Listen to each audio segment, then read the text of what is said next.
ಸಂಯಮ್ಯ ಪ್ರಣಿಹಿತಮನಸಾಂ ಯೋಗಿನಾಮಂತರಂಗೇ ತುಂಗಂ ಸಂಕೋಚ್ಛರೂಪಂ ವಿರಚಿತದಹರಾಕಾಶಕೃಚ್ಛ್ರಾಸಿಕೇನ ಪ್ರಾಪ್ತಂ ಯತ್ಪೂರುಷೇಣ ಸ್ವಮಹಿಮಸದೃಶಂ ಧಾಮ ಕಾಮಪ್ರದಂ ವಘ ಭೂಯಾತ್ತದ್ಭೂರ್ಭುವಸ್ವಸ್ಥ್ರಯವರಿವಸಿತಂ ಪುಷ್ಕರಾಕ್ಷಾಯುಧಾಕ್ಷಂ ನೀಳಾತುಂಗಸ್ತನಕಿರಿತಟೀ ಸುಪ್ತಮುದ್ಬೋಧ್ಯ ಕೃಷ್ಣಂ ಪಾರಾರ್ಥ್ಯಂ ಸ್ವಂ ಶ್ರುತಿಶತಶಿರಸ್ಸಿದ್ಧಂ ಅಧ್ಯಾಪಯಂತಿ ಸ್ವೋಚ್ಛಿಷ್ಟಾಯಾಂ ಸೃಜಿ ನಿಗಳಿತಂ ಯಾ ಬಲಾತ್ಕೃತ್ಯ ಭುಂಕ್ತೆ ಗೋದಾ ತಸ್ಯೈ ನಮ ಇದಮಿದಂ ಭೂಯ ಏವಾಸ್ತು ಭೂಯಃ. ಬಂಧುಗಳೇ, ನಾವು ಬಹಳ ಹಿಂದಿನ ಕಾಲದಲ್ಲಿ, ಸಾವಿರಾರು ವರ್ಷಗಳ ಹಿಂದೆ, ನಮ್ಮ ಚರಿತ್ರೆಯ ಏರುಪೇರುಗಳ ನಡುವೆ ಕಾಲಾತೀತವಾಗಿರತಕ್ಕಂತಹ ಒಂದು ವಸ್ತುವನ್ನು ಈ ಕಾಲದ ಪರಿಧಿ ಅಥವಾ ಪರಿಮಿತಿಯೊಳಗೆ ಮರೆಯದೆ ಒಂದು ಪೀಳಿಗೆಯಿಂದ ಇನ್ನೊಂದು ಪೀಳಿಗೆಗೆ ನಮ್ಮ ದೊಡ್ಡವರು ಕೊಡ್ತಾ ಇರತಕ್ಕಂತಹ ಗ್ರಂಥಗಳಲ್ಲಿ ಒಂದಾದ ಆಂಡಾಳ್ ಎಂಬ ಹೆಣ್ಣು ಮಗಳ ಈ ಭೂಮಿಯಲ್ಲಿ ಹುಟ್ಟಿ ನಮ್ಮಂತೆಯೇ ಇದ್ದು ಗೋಪಿಕಾ ಭಾವವನ್ನು ತಾನು ಅನುಭವಿಸಿ ಅದನ್ನು ನಾವೆಲ್ಲರೂ ಅನುಭವಿಸುವಂತೆ ನಮಗೆ ತಿದ್ದಿ ಹೇಳಿರತಕ್ಕಂತಹ ಒಂದು ಗ್ರಂಥದ ಪರಿಚಯವನ್ನು ಮಾಡಿಕೊಂಡ್ವಿ. ಚಾರಿತ್ರಿಕ ಹಿನ್ನೆಲೆಯನ್ನು ಮೊದಲನೇ ದಿನ ಹೇಳಿದೆ.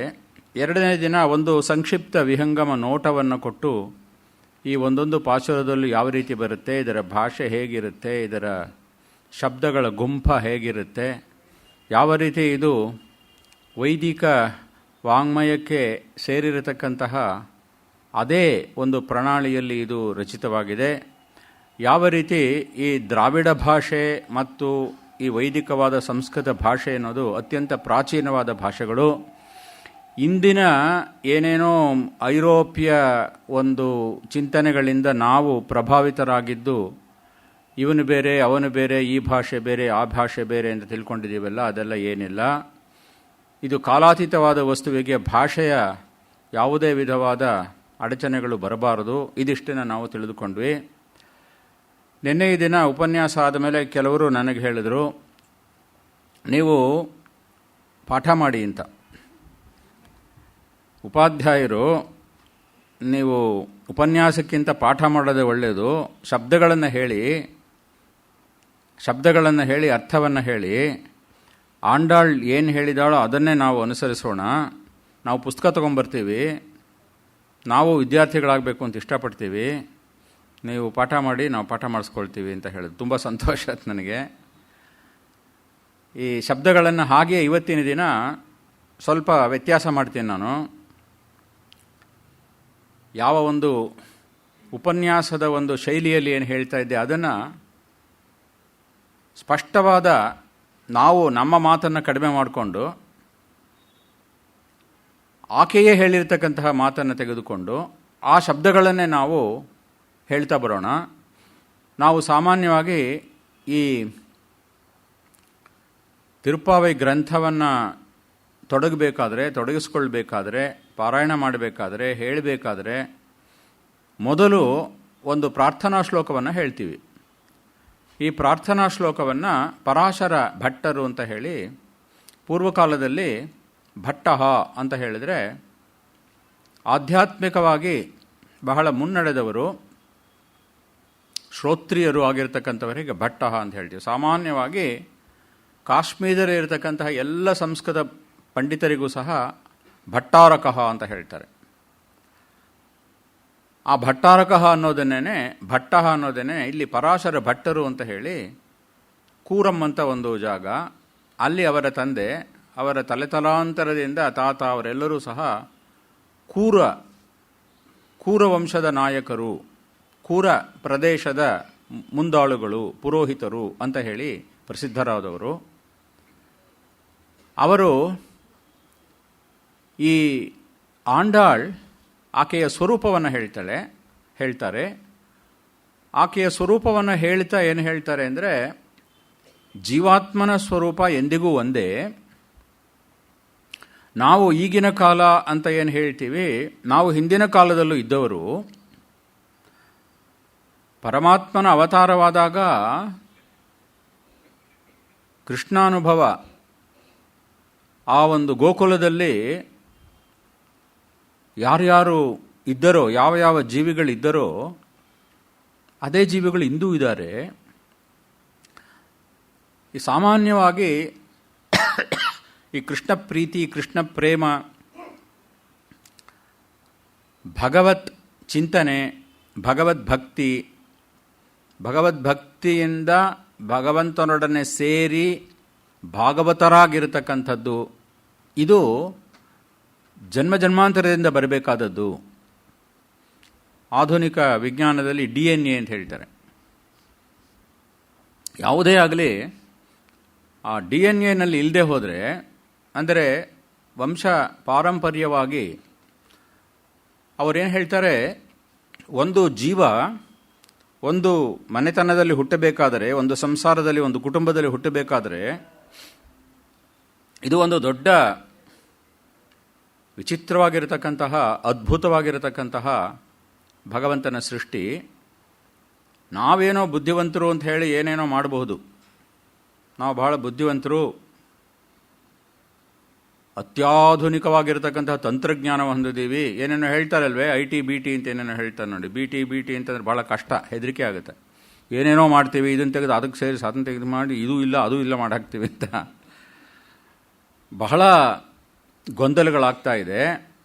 ಆದರೆ ನಮ್ಮ ಶಾಸ್ತ್ರಗಳೇನು ಹೇಳುತ್ತೆ ಅಂದರೆ, ಗೊಂದಲ ಮಾಡೋದು ಸುಲಭಪ್ಪ, ಯಾವುದನ್ನು ಯಾತಕ್ಕೋ ಸೇರಿಸಿ ಹಾಳು ಮಾಡೋದು ಬಹಳ ಸುಲಭ. ಆದರೆ ಒಂದೇ ರೀತಿಯಲ್ಲಿ ಯಾವುದೋ ಒಂದು ಸ್ಪಂದನಗಳಿರುತ್ತೆ, ಏನೋ ಒಂದು ವಿಚಾರ ಇರುತ್ತೆ, ಯಾವುದೋ ಒಂದು ಶಾಸ್ತ್ರ ಇರುತ್ತೆ, ಆ ನಿಯಮಕ್ಕೆ ಅನುಸಾರವಾಗೆಲ್ಲ ನಡೀತಾ ಇರುತ್ತೆ.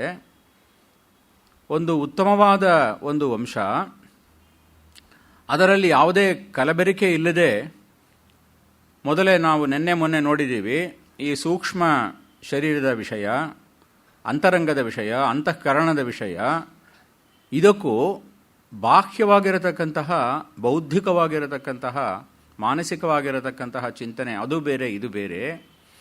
ಆ ಶುದ್ಧತೆಯನ್ನು ಪಡೆಯಬೇಕಾದರೆ ಇದು ವಂಶವಾಹಿನಿಯಿಂದಲೇ ಬರಬೇಕು ಅಂತ ಹೇಳ್ತಾರೆ. ಆ ಒಂದು ಶುದ್ಧವಾದ ವಂಶವಾಹಿನಿಯಲ್ಲಿ ಇರತಕ್ಕಂತಹವರು ಎಷ್ಟೋ ಜನ್ಮಗಳನ್ನು ತಳೆದರೂ ಸಹ ಅದೇ ಕೃಷ್ಣ ಅಲ್ಲೇ ಇರ್ತಾನೆ. ಯಾವುದೋ ಕಾಲದಲ್ಲಿ ಯಾವುದೋ ಕೃಷ್ಣ, ಯಾರೋ ಗೋಪಿಯರು ಅಂತ ಅಲ್ಲ. ಎಲ್ಲಿ ಇದನ್ನು ಬಹಳ ಸ್ಪಷ್ಟವಾಗಿ ಎಲ್ಲ ಪುರಾಣಗಳಲ್ಲೂ ಹೇಳ್ತಾರೆ. ನಾರದರಿಗೆ ಭಗವಂತ ಹೇಳ್ತಾನೆ ಅಂತಾರೆ, ನಾಹಂಬಸಾಮಿ ವೈಕುಂಠೇ, ನಾನೆಲ್ಲೋ ವೈಕುಂಠದಲ್ಲಿದ್ದೀನಿ, ಇನ್ಯಾವುದೋ ಎಲ್ಲರನ್ನೂ ಬಿಟ್ಟು ಎಲ್ಲೋ ಒಂದು ಕಡೆ ಇದ್ದೀನಿ ಕೂಡ, ನಾನು ನಿಮ್ಮ ಜೊತೆಗೆ ಇರ್ತೀನಿ ಅಂತ ಹೇಳ್ತಾನಂತೆ ಭಗವಂತ. ಸಜ್ಜನರ ಒಂದು ಹೃದಯ ಕಮಲದಲ್ಲಿ ನಾನು ವಾಸಿಸಬೇಕು ಅಂತ ನನಗಿಷ್ಟ. ಒಂದು 10 ಜನ ಸಜ್ಜನರಿದ್ದರೆ ನಾನು ಅಲ್ಲೇ ಇರ್ತೀನಿ. ಇದನ್ನು ನಮ್ಮ ತಮಿಳಿನಲ್ಲಿ ಹೇಳ್ತಾರೆ, ನಂಬುವಾರ್ ಪದಿ ವೈಹುಂದಂ ಕಾಣ್ಮಿನೆ ಅಂತಾರೆ. ನಂಬುವಾರ್ ಅಂದರೆ ನೋಡಿ, ನಂಬಿಶ್ರೀ, ನಂಬೂತಿರಿ, ನಂಬಿಯಾರ್. ನಂಬೋದು ಅಂದ್ರೇನು, ಈ ಶ್ರದ್ಧೆ ಇರೋರು, ಆಸ್ತಿಕರು, ಆಸ್ತಿಕ ಮಹಾಶಯರಿಯಲ್ಲಿರ್ತಾರೆ. ಯಾವುದನ್ನು ಬೇಕಾದರೂ ನೀನು ಪಡಿಬಹುದು. ಕೃಷ್ಣ ಭಕ್ತಿ ಇರತಕ್ಕಂತಹ ಒಂದು ಮಗುವನ್ನು ಪಡೆಯೋದು ಬಹಳ ಕಷ್ಟ ಅಂತ ಹೇಳ್ತಾರೆ. ಉತ್ತಮವಾಗಿರತಕ್ಕಂತಹ ಕೃಷ್ಣ ಭಕ್ತಿಯನ್ನು ಪಡೆದ ಒಂದು ಮಗು ಒಂದು ವಂಶದಲ್ಲಿ ಹುಟ್ಟಿದರೆ 21 ತಲೆಮಾರಿನ ಹಿಂದಿನ ಮತ್ತು ಮುಂದಿನ ಎಲ್ಲ ಪಿತೃಗಳಿಗೂ ಮತ್ತು ಮುಂದೆ ಬರತಕ್ಕಂಥವರಿಗೂ ಸಹ ಏಳಿಗೆಗೆ ಕಾರಣವಾಗುತ್ತೆ ಅಂತ ಹೇಳ್ತಾರೆ. ಇದನ್ನು ಬಹಳ ಸ್ಪಷ್ಟವಾಗಿ ಹೇಳ್ತಾರೆ.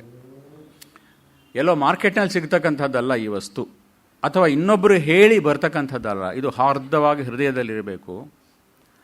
ಅಂತಹ ಸಜ್ಜನರ, ಭಾಗವತರ ಎಡೆಯಲ್ಲಿಯೇ ಭಗವಂತ ಇರ್ತಾನೆ.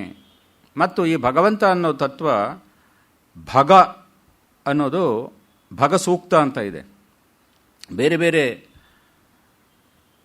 ಮಿತ್ರ, ವರುಣ, ಅಷ್ಟದಿಕ್ಪಾಲಕಗಳು, ಬೇರೆ ಬೇರೆ ದೇವತೆಗಳು, ಇದನ್ನೆಲ್ಲ ಹೇಳೋ ಹಾಗೇನೆ ಭಗ ಅನ್ನೋದೊಂದು ದೇವತೆ.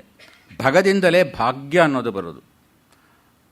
ಕುಂತಿ ಕಡೆಯಲ್ಲಿ ಮಹಾಭಾರತದಲ್ಲಿ ಹೇಳಿದ್ರಂತೆ, ಏನು, ಭಾಗ್ಯವಂತಂ ಪ್ರಸೂಯೇತ ಮಾಶೂರಂ ಆಚಪಂಡಿತಂ ಶೂರಾಶ್ಚ ಕೃತವಿದ್ಯಾಶ್ಚ ಮಮ ಪುತ್ರ ವನಂಗತಾಹ ಅಂತ ಹೇಳ್ತಾರೆ. ನನ್ನ ಮಕ್ಕಳಿಗೇನು ಕಡಿಮೆ? ಅವರು ವಿದ್ಯೆಯನ್ನು ಅರಿತವರು, ಶೂರರು, ಆದರೆ ಎಷ್ಟು ಕಷ್ಟಪಟ್ಟರು. ಕಡೆಯಲ್ಲಿ ಕೃಷ್ಣನಿಗೆ ಹೇಳೋದೇನಪ್ಪ ಅಂದರೆ, ಏನೋ ಯಾವುದನ್ನೋ ಅರಸ್ಕೊಂಡು ಹೋಗ್ತೀವಿ, ಏನೋ ಮಾಡ್ತೀವಿ.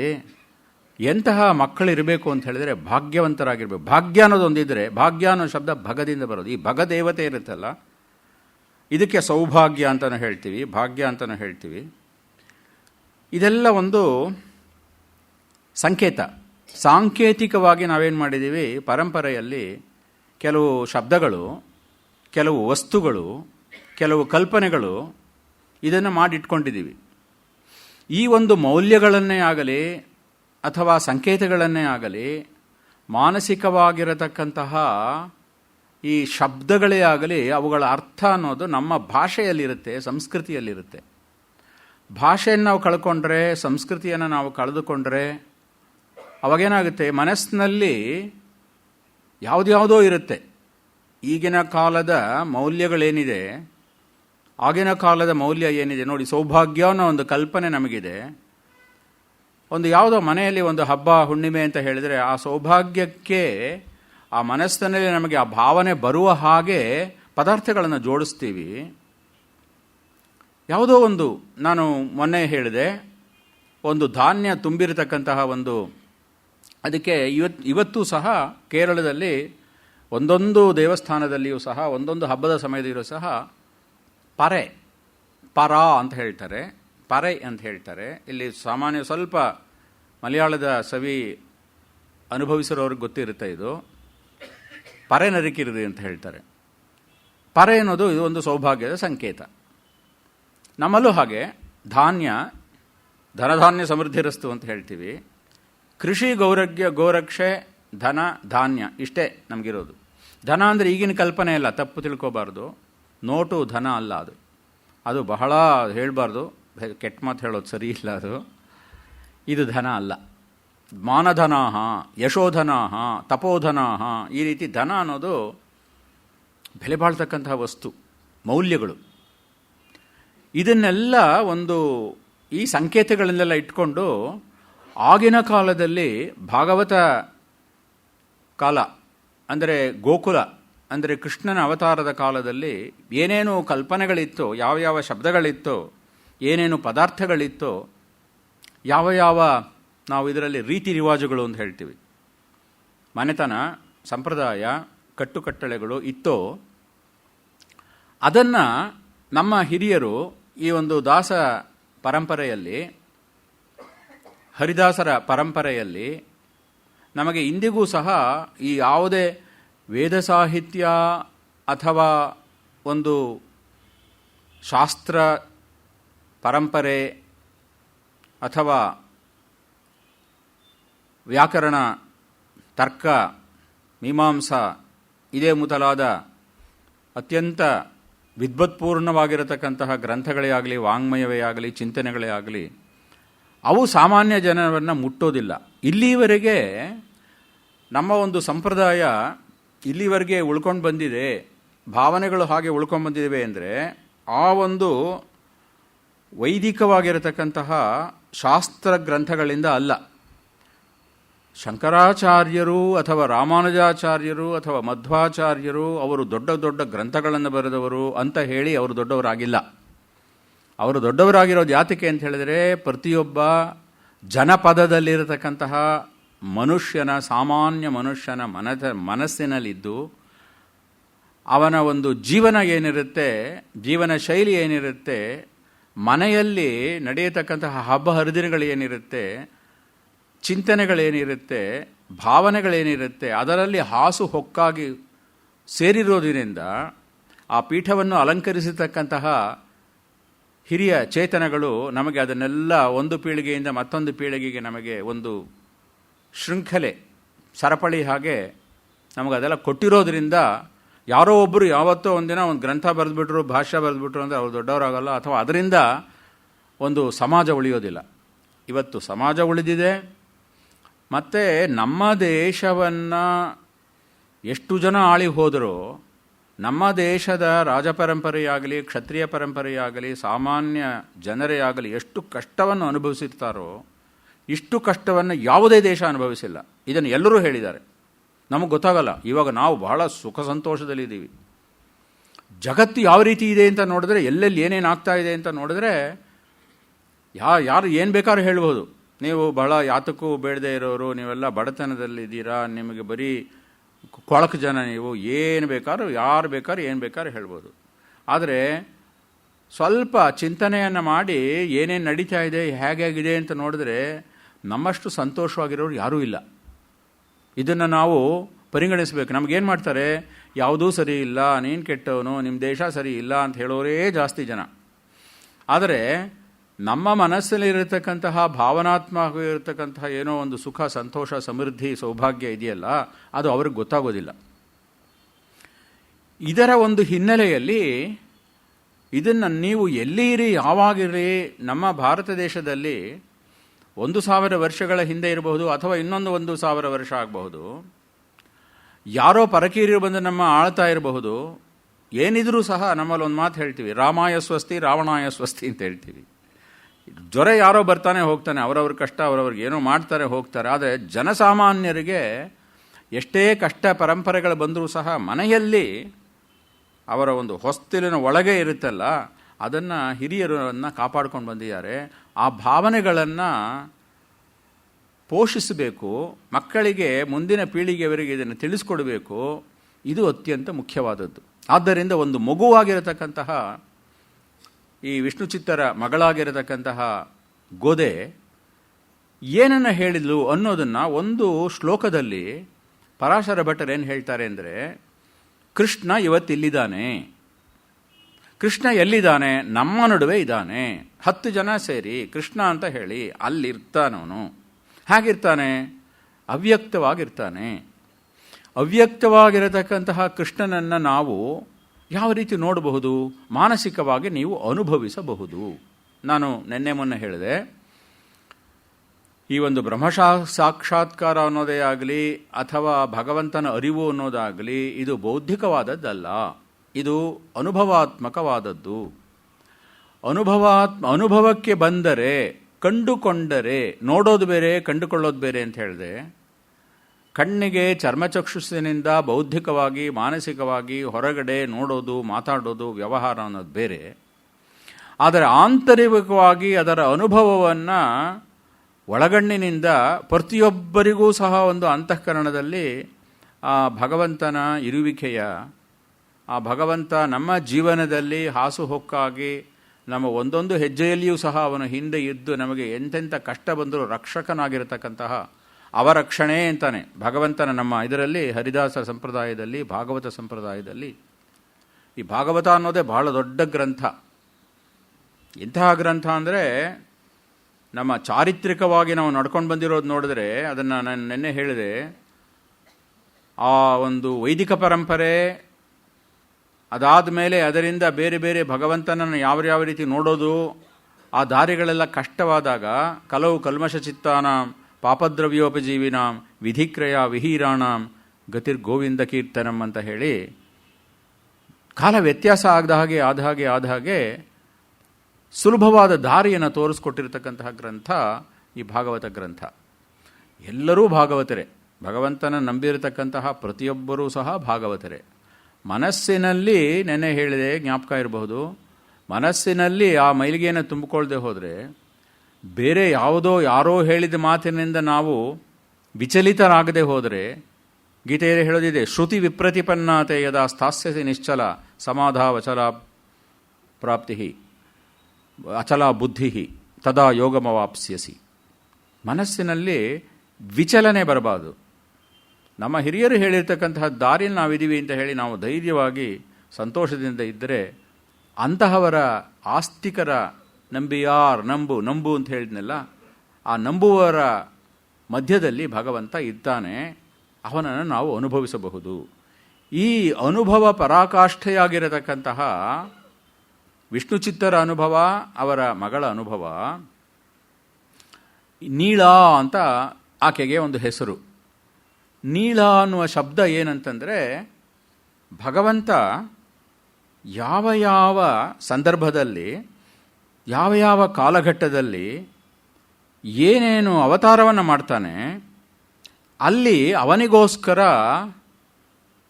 ಮಹಾಲಕ್ಷ್ಮಿಯೂ ಸಹ, ಅಥವಾ ಕೇವಲ ಮಹಾಲಕ್ಷ್ಮಿ ಒಂದೇ ಅಲ್ಲ, ಅವನ ಪರಿಚಾರಕ ವರ್ಗ, ಅವನ ಅನುಚರರು ಏನಿರ್ತಾರೆ, ಆ ಒಂದು ದೈವದ ಸುತ್ತಲಿನ ಗಣಗಳೇನಿರುತ್ತೆ ಅವರೆಲ್ಲರೂ ಅವನ ಜೊತೆಗೆ ಬರ್ತಾರೆ. ಇದೆಲ್ಲ ದೊಡ್ಡ ಅದ್ಭುತವಾಗಿರತಕ್ಕಂತಹ ನಾಟಕ. ನಿಮಗೆಲ್ಲರಿಗೂ ಗೊತ್ತಿದೆ, ರಾಮಾಯಣ ಅಂತ ಹೇಳಿದರೆ ರಾಮ ಹುಟ್ಟೋದಕ್ಕೆ ಮೊದಲೇನೇ ಅಲ್ಲಿ ಕಪಿವೀರರಲ್ಲಿ ದೇವತೆ ಎಲ್ಲರೂ 33 ಕೋಟಿಗಳ ದೇವತೆ ಎಲ್ಲರೂ ಸಹ ಅವರು ಎಲ್ಲ ಸಿದ್ಧ ಮಾಡಿಕೊಂಡಿದ್ರು. ಇಲ್ಲಿ ದಶರಥನ ಯಾಗ ಆಗ್ತಾ ಇದ್ದಾಗೇನೆ ಅಲ್ಲಿ ಬ್ರಹ್ಮನ ಹತ್ತಿರ ದೇವತೆಗಳೆಲ್ಲ ಹೋಗಿ ಈ ರಾವಣನ ಉಪಟಳ ಜಾಸ್ತಿ ಆಗಿದೆ, ಅದನ್ನು ಸರಿ ಮಾಡಬೇಕು ಅಂತ ಹೇಳಿದ್ರು. ಅಲ್ಲಿಗೆ ನಾವು ಏನನ್ನು ಹೊರಗಡೆ ನೋಟದಲ್ಲಿ ನೋಡ್ತೀವಿ, ರಾಮಾಯಣದ ಕಥೆಯಲ್ಲಿ ಏನಾಗುತ್ತೆ ಅಂದರೆ, ಒಂದು ದಶರಥನ ಮಗನಾಗಿ 4 ಮಕ್ಕಳು ಹುಟ್ಟಿದ್ದು, ಮತ್ತೆ ವಿಶ್ವಾಮಿತ್ರರು ಕರೆದುಕೊಂಡು ಹೋಗೋದು, ಈ ರೀತಿಯ ಕಥೆಗಳೆಲ್ಲ ಬರುತ್ತೆ. ಇದು ಹೊರಗಡೆ ನೋಟ. ಆದರೆ ಪದರವಾಗಿ ಇದು ಎಕ್ಸ್ಕವೇಷನ್ ಅಂತಾರೆ. ಇದರಲ್ಲಿ ಚರಿತ್ರೆಯನ್ನು ಪದರವಾಗಿ ನೋಡಬೇಕು. ಆ ಕಥೆಗಳನ್ನು ನೋಡಿದ್ರೆ ಆವಾಗ ನಮಗೆ ಗೊತ್ತಾಗುತ್ತೆ, ಓಹೋ, ಯಾವುದನ್ನು ನಾವು ಹೊರಗಡೆ ಮೇಲ್ನೋಟಕ್ಕೆ ಯಾವುದನ್ನು ಸತ್ಯ ಅಂತ ಅಂದ್ಕೊಂಡಿದ್ದೀವಿ, ಅದರ ಹಿಂದೆ ಇನ್ನೊಂದು ಸತ್ಯ ಇದೆ, ಅದರ ಹಿಂದೆ ಇನ್ನೊಂದು ಸತ್ಯವಿದೆ, ಅದರ ಹಿಂದೆ ಇನ್ನೊಂದು ಸತ್ಯವಿದೆ ಅಂತ ಹೇಳಿ ಆ ಎಲ್ಲ ಪದರಗಳನ್ನು ಸಹ ಬಿಡಿಸಿ ಹೇಳಿರತಕ್ಕಂತಹವಳು ಈ ಗೋದಾಮಾತೆ ಅಥವಾ ನೀಳೆ ಅಂತ ಹೇಳ್ತಾರೆ. ನೀಳೆ ಎನ್ನುವ ಶಬ್ದ ಇವಾಗ ನಾವು ಸಾಮಾನ್ಯವಾಗಿ ಶ್ರೀ ಭೂ ನೀಳಾ ಸಮೇತ ಶ್ರೀ ವಿಷ್ಣು ಪರಬ್ರಹ್ಮಣೇ ನಮಃ ಅಂತ ಹೇಳ್ತೀವಿ, ನಾರಾಯಣಾಯ ನಮಃ ಅಂತ ಹೇಳ್ತೀವಿ. ಶ್ರೀ ಭೂ ನೀಳ ಅಂದರೆ, ಶ್ರೀ ಅಂದರೆ ಆ ಒಂದು ವೈಕುಂಠದಲ್ಲಿ ಪರಾತ್ಪರ ವಸ್ತು ಅವ್ಯಕ್ತವಾಗಿರತಕ್ಕಂತಹ ಈ ಜಗತ್ತು ಸೃಷ್ಟಿಗೆ ಮೊದಲೇ ಆತನ ಬಳಿಯಲ್ಲಿ ಇರತಕ್ಕಂತಹ, ಆತನ ವಕ್ಷಸ್ಥಲದಲ್ಲಿ ಯಾವಾಗಲೂ ಇರತಕ್ಕಂತಹ ಒಂದು ತತ್ವ, ಇದು ಶ್ರೀತತ್ವ. ಅದಾದ ಮೇಲೆ ಭೂಮಿ ತತ್ವ. ಜೀವ ಎಲ್ಲಿ ಇರಬೇಕೋ, ಜೀವ ಇರಬೇಕಾದ್ರೆ ಅದಕ್ಕೆ ಭೋಗ್ಯ ವಸ್ತುಗಳು ಬೇಕು, ಭೋಗಸ್ಥಾನ ಬೇಕು. ಈ ಭೋಗ್ಯ ವಸ್ತುಗಳನ್ನು, ಭೋಗ್ಯ ಸ್ಥಾನಗಳನ್ನು ಈ ಭೋಕ್ತೃ ವರ್ಗಕ್ಕೆ ಕೊಡತಕ್ಕಂತಹ, ನೀವು ವರಾಹಾವತಾರದಲ್ಲಿ ಕೇಳಿರಬಹುದು, ಅಂಡಭಿತ್ತಿಯಲ್ಲಿ ಹೋಗಿ ಆ ಒಂದು ಭೂಮಿಯನ್ನು ತೆಗೆದುಕೊಂಡು ಬಂದು ತನ್ನ ಕೋರೆದಾಡುಗಳಿಂದ ಮೇಲೆ ಎತ್ತಿ ಅದರಲ್ಲಿ ಜೀವಿಗಳಿಗೆ ದಾರಿ ಮಾಡಿಕೊಟ್ಟ ಅಂತ.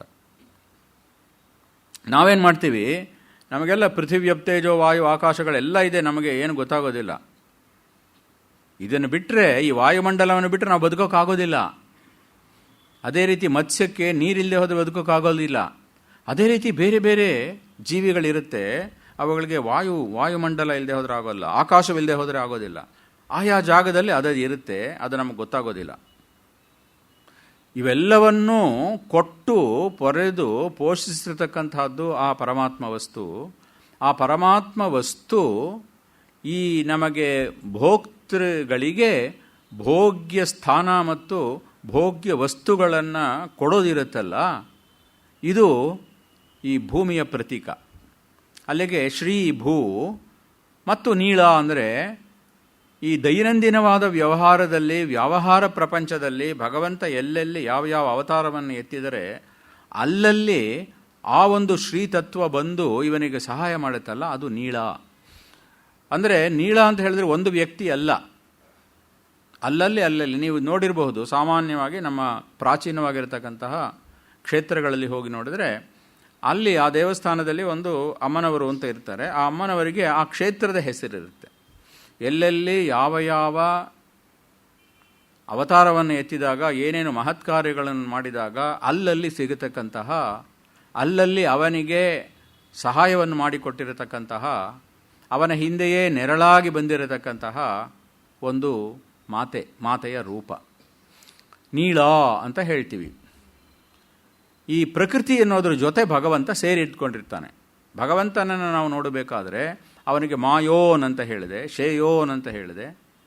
ಮಾಯೋನ್, ಅವನು ಯಾವಾಗಲೂ ಮಾಯಾವಿ, ಆ ಮಾಯೆಯಲ್ಲಿಯೇ ಇರ್ತಾನೆ. ಮಾಯೆಯನ್ನು ಬಿಟ್ಟು ಆತ ಇರೋಕ್ಕಾಗೋದಿಲ್ಲ.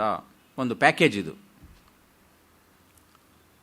ಆ ಮಾಯೋನ್, ಮಾಯೆಯ, ಪ್ರಕೃತಿಯ ಒಡಲಿನಲ್ಲಿಯೇ ಆತನನ್ನು ಕಾಣಬೇಕು. ಈ ಸಾಮಾನ್ಯವಾಗಿ ನಾವೇನು ಹೇಳ್ತೀವಿ, ಈ ಭೂಮಿ ಅನ್ನೋದಕ್ಕೆ ಪರ್ವತ ಸ್ತನಮಂಡಲಿ ಅಂತ ಹೇಳ್ತೀವಿ. ಪರ್ವತಗಳು ಈ ಭೂದೇವಿಯ ಸ್ತನ ಅಂತ ಹೇಳ್ತೀವಿ, ವಕ್ಷಸ್ಥಲ ಅಂತ ಹೇಳ್ತೀವಿ. ಈ ನೀಳೆಯ ವಿಷಯದಲ್ಲಿಯೂ ಸಹ ಭಗವಂತ ತಾನು ಕೃಷ್ಣನಾಗಿ ಅವತರಿಸಿದಾಗ ನೀಳಾದೇವಿಯಾಗಿ ಆ ಒಂದು ಪರಮಾತ್ಮನ ವಕ್ಷಸ್ಥಲದಲ್ಲಿ ಎಂದಿಗೂ ಇರತಕ್ಕಂತಹ ಆ ತಾಯಿ ನೀಳೆಯಾಗಿ ಅವತರಿಸಿದಾಗ ನೀಳೆಯ ಜೊತೆಗೇ ಕೃಷ್ಣನಿದ್ದ. ನೀಳಾತುಂಗ ಸ್ತನಗಿರಿ ತಟೀ ಸುಪ್ತಂ.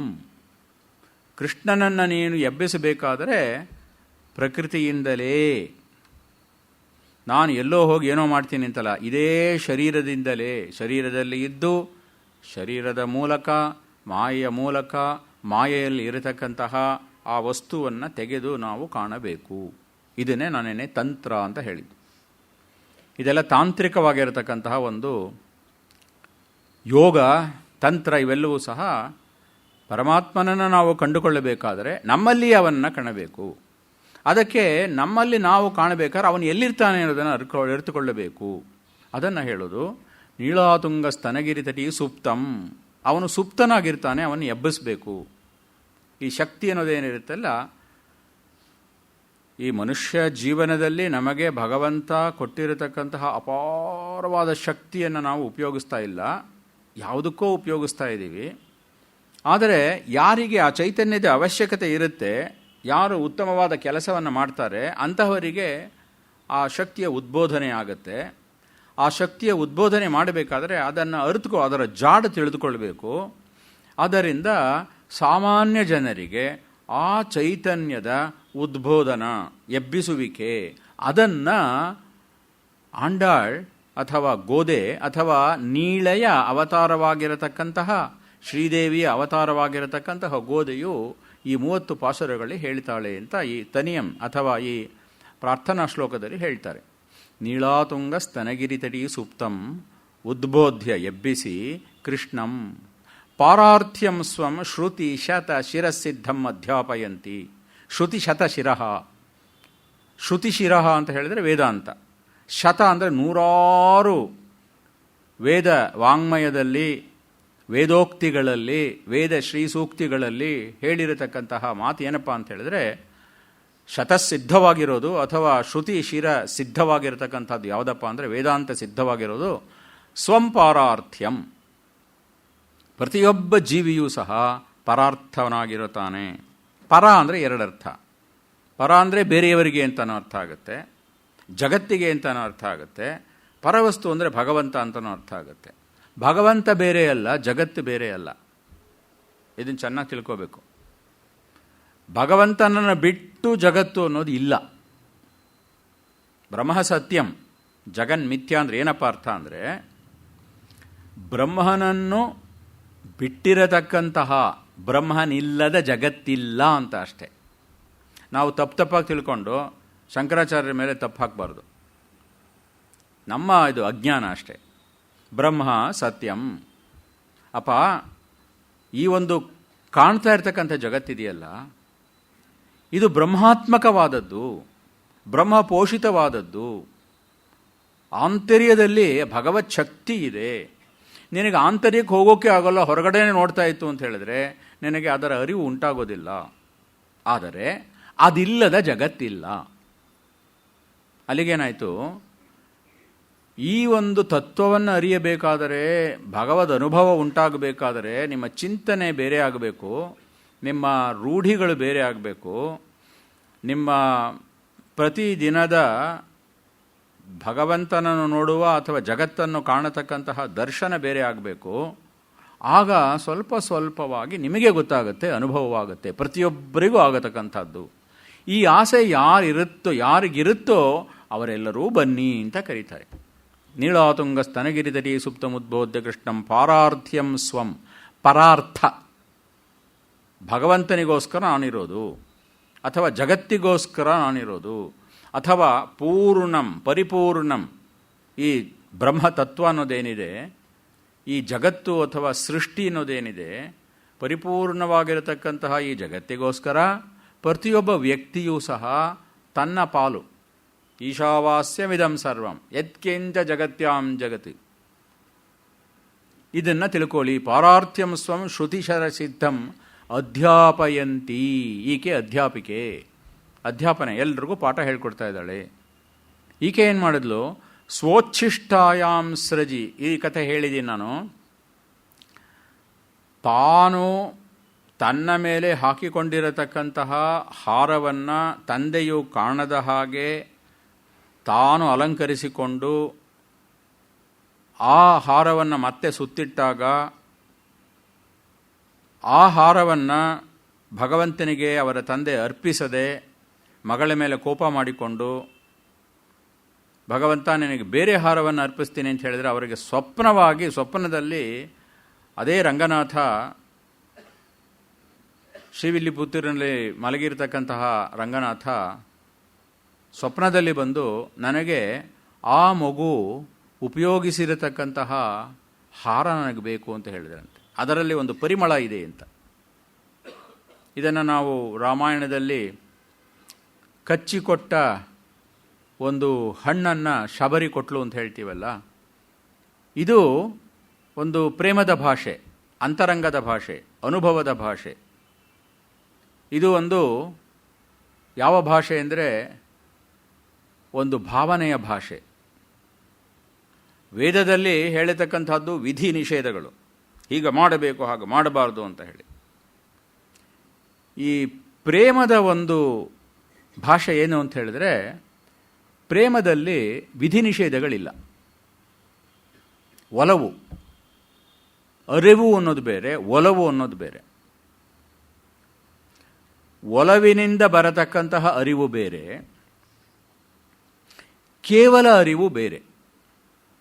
ಇದೆಲ್ಲ ಸ್ವಲ್ಪ ಸ್ವಲ್ಪವಾಗಿ ಬಹಳ ಪ್ರಾಚೀನ ಕಾಲದಿಂದ ನಮ್ಮ ಮಾನವ ಜನಾಂಗದಲ್ಲಿ ಈ ಭಾವನೆಗಳು ಸ್ವಲ್ಪ ಸ್ವಲ್ಪವಾಗಿ ಬದಲಾಗ್ತಾ ಬರುತ್ತೆ. ಸಾಮಾನ್ಯವಾಗಿ ನಾವು ವಾಲ್ಮೀಕಿಯ ಶ್ರೀರಾಮಾಯಣವನ್ನು ನಾವು ಆದಿಕಾವ್ಯ ಅಂತ ಕರಿತೀವಿ. ಯಾತಕ್ಕೆ ಆದಿಕಾವ್ಯ ಅಂತ ಕರಿತೀವಿ? ಅದಕ್ಕೆ ಮೊದಲು ಕಾವ್ಯವೇ ಇರಲಿಲ್ವೇ? ಋಗ್ವೇದ ಕಾವ್ಯ ಅಲ್ಲವೇ? ಋಗ್ವೇದದಲ್ಲಿ ಇರತಕ್ಕಂತಹ ಕಾವ್ಯದ ಮುಂದೆ ಯಾವ ಕಾವ್ಯವೂ ಇಲ್ಲ. ಆದರೆ ಯಾತಕ್ಕೆ ಇದು ಆದಿಕಾವ್ಯ ಅಂತ ಕರೆದರು? ವಾಲ್ಮೀಕಿ ಭಗವಂತನ ರಾಮಾಯಣಕ್ಕಿಂತ ಮೊದಲು ನಮ್ಮ ಕಲ್ಪನೆ ಏನಿತ್ತು? ಆಕಾಶ ನೋಡೋದು, ದೈವವನ್ನು ನೋಡೋದು. ದೇವ ಅಂದರೆ ಸಂಸ್ಕೃತದಲ್ಲಿ ಅರ್ಥ ಏನು? ದಿವಿ, ಬೆಳಕು. ಬೆಳಕನ್ನು ಕೊಡತಕ್ಕಂತಹ ಶಕ್ತಿ ಕೇಂದ್ರಗಳೇನಿದೆ, ಯಾವುದೋ ಒಂದು ವರುಣ ಅಂತೀವಿ, ಇಂದ್ರ ಅಂತೀವಿ, ಅಷ್ಟ ದಿಕ್ಪಾಲಕರು ಅಂತ ಹೇಳ್ತೀವಿ, ಮಿತ್ರ ಅಂತ ಹೇಳ್ತೀವಿ, ಭಗ ಅಂತ ಹೇಳ್ತೀವಿ, ಬೇರೆ ಬೇರೆ ಆ ಯಾವುದೋ ಒಂದು ರಾಜ್ಯ, ಅಮರರು, ಒಂದು ಸುಧರ್ಮ, ಸ್ಯಾತ್ ಸುಧರ್ಮ ದೇವಸಭಾ, ಒಂದು ದೇವಸಭೆ ಇದೆ. ಅದರಲ್ಲಿ ಇಂದ್ರ ರಾಜ್ಯವನ್ನು ಆಳ್ತಾನೆ. ಅಲ್ಲಿ ಬೇರೆ ಬೇರೆ ದೇವತೆಗಳಿದ್ದಾರೆ. ಈ ದೇವತೆಗಳಲ್ಲಿ ಅಷ್ಟ ದಿಕ್ಪಾಲಕರಾಗಿದ್ದಾರೆ. ಅವರವರಿಗೆ ಒಬ್ಬೊಬ್ಬರಿಗೆ ಒಂದೊಂದು ಕೆಲಸ ಇದೆ. ಸೃಷ್ಟಿಸ್ಥಿತಿ ಲಯಾದಿಗಳಿಂದ ಹಿಡಿದು ಇಲ್ಲಿ ನೀರಿಗೆ ವರುಣ, ಮತ್ತು ಜೀವಿಗಳ ಒಂದು ನಿಯಮನಕ್ಕೆ ಯಮ, ಅಗ್ನಿ, ವಾಯು, ವರುಣ, ಈ ರೀತಿ ಬೇರೆ ಬೇರೆ ದೇವತೆಗಳ ಕಲ್ಪನೆ, ವಿಧಿ ನಿಷೇಧ, ಹೀಗೆ ಮಾಡಬೇಕು ಹೀಗೆ ಮಾಡಬಾರ್ದು. ಮತ್ತು ಎಲ್ಲರೂ ಅಲ್ಲಿ ಆ ಒಂದು ದಿವಿ, ಭೂವಃ ಸುವಃ, ಸ್ವರ್ಗಲೋಕ, ಇದರಲ್ಲೇ ಇದ್ದವರು. ಆದರೆ ವಾಲ್ಮೀಕಿ ರಾಮಾಯಣದಲ್ಲಿ ಏನಾಯಿತು ಅಂದರೆ ಭಾವನೆಗಳ ಪ್ರಪಂಚ ಬಂತು, ಕುಟುಂಬದ ಪ್ರಪಂಚ ಬಂತು. ಹೃದಯ ಹಾರ್ದವಾಗಿರತಕ್ಕಂತಹ ಭಾವನೆಗಳು, ಹಾರ್ದವಾಗಿ ಭಗವಂತನನ್ನು ನೋಡುವುದು, ಭಗವಂತನನ್ನು ಮನುಷ್ಯನಲ್ಲಿ ಕಾಣುವುದು. ಇದು ಮೊಟ್ಟ ಮೊದಲಿಗೆ ಅವರು ಮಾನಿಷಾದ ಪ್ರತಿಷ್ಠಾಂತ ಮಗಮ ಶಾಶ್ವತಿ ಸಮಾಹ. ಇದೆಲ್ಲ ನಾನು ಚಿಕ್ಕ ವಯಸ್ಸಿನಲ್ಲಿ ಇಲ್ಲೇ ಕೇಳಿರೋದು. ಡಿ ವಿ ಜಿನೇ ಹೇಳ್ತಾ ಇದ್ರು. ಇಲ್ಲೊಂದು ಇದಿತ್ತು, ಎಲ್ಲೋ ಗೊತ್ತಿಲ್ಲ, ವಾಲ್ಮೀಕಿ ಭಗವಂತನ ಒಂದು ಪ್ರತಿಮೆ ಇತ್ತು. ಆ ವಾಲ್ಮೀಕಿ ಇದನ್ನು ಪ್ರತಿಮೆಯಲ್ಲಿ ಇಲ್ಲಿ ಸ್ಥಾಪನೆ ಮಾಡಿದಾಗ ಇದೆಲ್ಲ ಬೇಕಾದಷ್ಟು ನಮ್ಮ ರಂಗನಾಥ ಶರ್ಮಾ ಅವರಿದ್ದರು, ಎಲ್ಲ ದೊಡ್ಡ ದೊಡ್ಡವರಿದ್ದರು. ನಾವು ಅವರ ದೊಡ್ಡತನ ನಮ್ಗೆ ಅವಾಗ ಗೊತ್ತಿರಲಿಲ್ಲ. ನಾವೇನೋ ಪಿಳ್ಳಿಗಳ ಥರ ಅಲ್ಲಿ ಬಂದು ಕೂತ್ಕೊಂಡು ಹೋಗ್ತಾ ಇದ್ದೀವಿ ನಾವು ಅಷ್ಟೇನೆ. ವಾಲ್ಮೀಕಿ ಅಂದರೆ ಏನು? ಯಾತಕ ಆದಿಕಾವ್ಯ ಇದು. ಮನುಷ್ಯನ ಭಾವನೆಗಳಿಗೆ ಸಿಗದ, ಒಲವಿನಲ್ಲಿ ನಾವು ಸಿಕ್ಕಿಸಿಕೊಳ್ಳಲಾಗದ ಭಗವಂತ ಯಾಕೆ ಅನ್ನೋರು. ನಮ್ಮ ಹರಿದಾಸ ಸಾಹಿತ್ಯದಲ್ಲಿ ಅದನ್ನು ಹೇಳ್ತಾರೆ. ನೀನು ದೊಡ್ಡವನಿರ್ಬೋದು ಕಣಯ್ಯ, ಭಾಳ ದೊಡ್ಡವರು, ಅದರಿಂದ ಏನು ಪ್ರಯೋಜನ, ನನಗೇನು ಪ್ರಯೋಜನ? ಆದರೆ ಆತ ನನ್ನ ಹೃದಯದಲ್ಲಿ ಬಂದು ನನಗೆ ದಾರಿ ಮಾಡಿಕೊಟ್ಟು, ನನಗೆ ಆ ಭಾವನೆಗಳನ್ನು ಕೊಟ್ಟು ನನಗೆ ದಾರಿಯನ್ನು ತೋರಿಸ್ತಾ ಇದ್ದಾನಲ್ಲ, ಇದು ಇವನ ದೊಡ್ಡತನ ಅಂತ. ಯಾವುದು ದೊಡ್ಡಸ್ತಿಕೆ? ಅವನು ಯಾರೋ ದೊಡ್ಡವನಾಗಿ ನಾನೆಲ್ಲ ಸೃಷ್ಟಿ ಸ್ಥಿತಿ ಲಯಗಳನ್ನು ಮಾಡ್ತೀನಿ ಅಂತ ಹೇಳಿದ್ರೆ, ಅವನು ಸೃಷ್ಟಿಕರ್ತ ಇರಬಹುದು, ದೊರೆ ಇರಬಹುದು, ಅದರಿಂದ ನಮಗೇನು ಪ್ರಯೋಜನ ಇಲ್ಲ. ಇದು ಗೋಪಿಯ ಭಾವ. ಅದನ್ನು ಬಲಾತ್ಕೃತ್ಯ ಭುಂಕ್ತೆ, ತನ್ನ ಒಂದು ಪ್ರೇಮ, ಪ್ರೀತಿ, ಒಲವು, ಭಾವನೆ, ಇದರಿಂದ ಆ ಪರಾತ್ಪರ ವಸ್ತುವನ್ನು ಕಟ್ಟಿ ಬಲಾತ್ಕರಿಸಿ ನಾನಿಲ್ಲದೆ ನೀನಿಲ್ಲ, ನೀನಿಲ್ಲದೆ ನಾನಿಲ್ಲ ಅಂತ ಹೇಳಿ ಆ ಭಗವಂತನನ್ನು ಒಬ್ಬೊಬ್ಬರಿಗೂ ಒಬ್ಬೊಬ್ಬರ ಹೃದಯ ಕಮಲಕ್ಕೂ ಭಾವನಾತ್ಮಕವಾಗಿ ಪರಿಚಯಿಸಿಕೊಡತಕ್ಕಂತಹ ಕೃತಿ ಇದು ಅಂತ ಹೇಳಿ ಪರಾಶರ ಭಟ್ಟರು ಹೇಳ್ತಾರೆ. ಇದನ್ನು ತಿಳ್ಕೊಂಡು ಮುಂದೆ ಮೊದಲನೆಯ ಪದ್ಯವನ್ನು ಹೇಳ್ತೀನಿ. ಪುಸ್ತಕ ಇರೋರು ನೋಡ್ಕೊಳ್ಳಿ. ಆ ಶಬ್ದಗಳನ್ನು ಹೇಳ್ತೀನಿ. ಇದು ನನಗೊಂದು ದೊಡ್ಡ ಪರೀಕ್ಷೆ. ಟೆಕ್ಸ್ಟು ಎಲ್ಲರ ಹತ್ರನೂ ಇಲ್ಲ, ತಮಿಳು ಭಾಷೆ ಅದಕ್ಕೆ ಮೊದಲೇ ಗೊತ್ತಿಲ್ಲ. ಆದರೆ ಏನೋ ಒಂದು ಭಾವನೆ ಇದೆ, ಭಾವನಾತ್ಮಕವಾಗಿ ಎಲ್ಲರೂ ಒಂದು ಕಡೆ ಸೇರಿದ್ದೀವಿ. ನಮ್ಮಲ್ಲೂ ಏನೇನೋ ಕಲ್ಪನೆಗಳಿರುತ್ತೆ. ಇದು ಏನೋ ಅದು ಏನೋ, ಎಲ್ಲಿಗೋ ಬಂದ್ಬಿಟ್ಟಿದ್ದೀನಿ, ಏನೋ ಆಡ್ತಾ ಯಾರೋ ಹೇಳ್ತಾರೆ, ಏನೋ ಇವ್ರು ಬೇರೆ ಅದು ಬೇರೆ ಅಂತ ಏನೇನೋ ಇರುತ್ತೆ. ಅದನ್ನೆಲ್ಲ ಸೇರಿಸ್ಕೊಳ್ಬೇಕು. ನೋಡೋಣ ಎಷ್ಟು ಮಾರ್ಕ್ಸ್ ಸಿಗುತ್ತೋ ನೋಡೋಣ.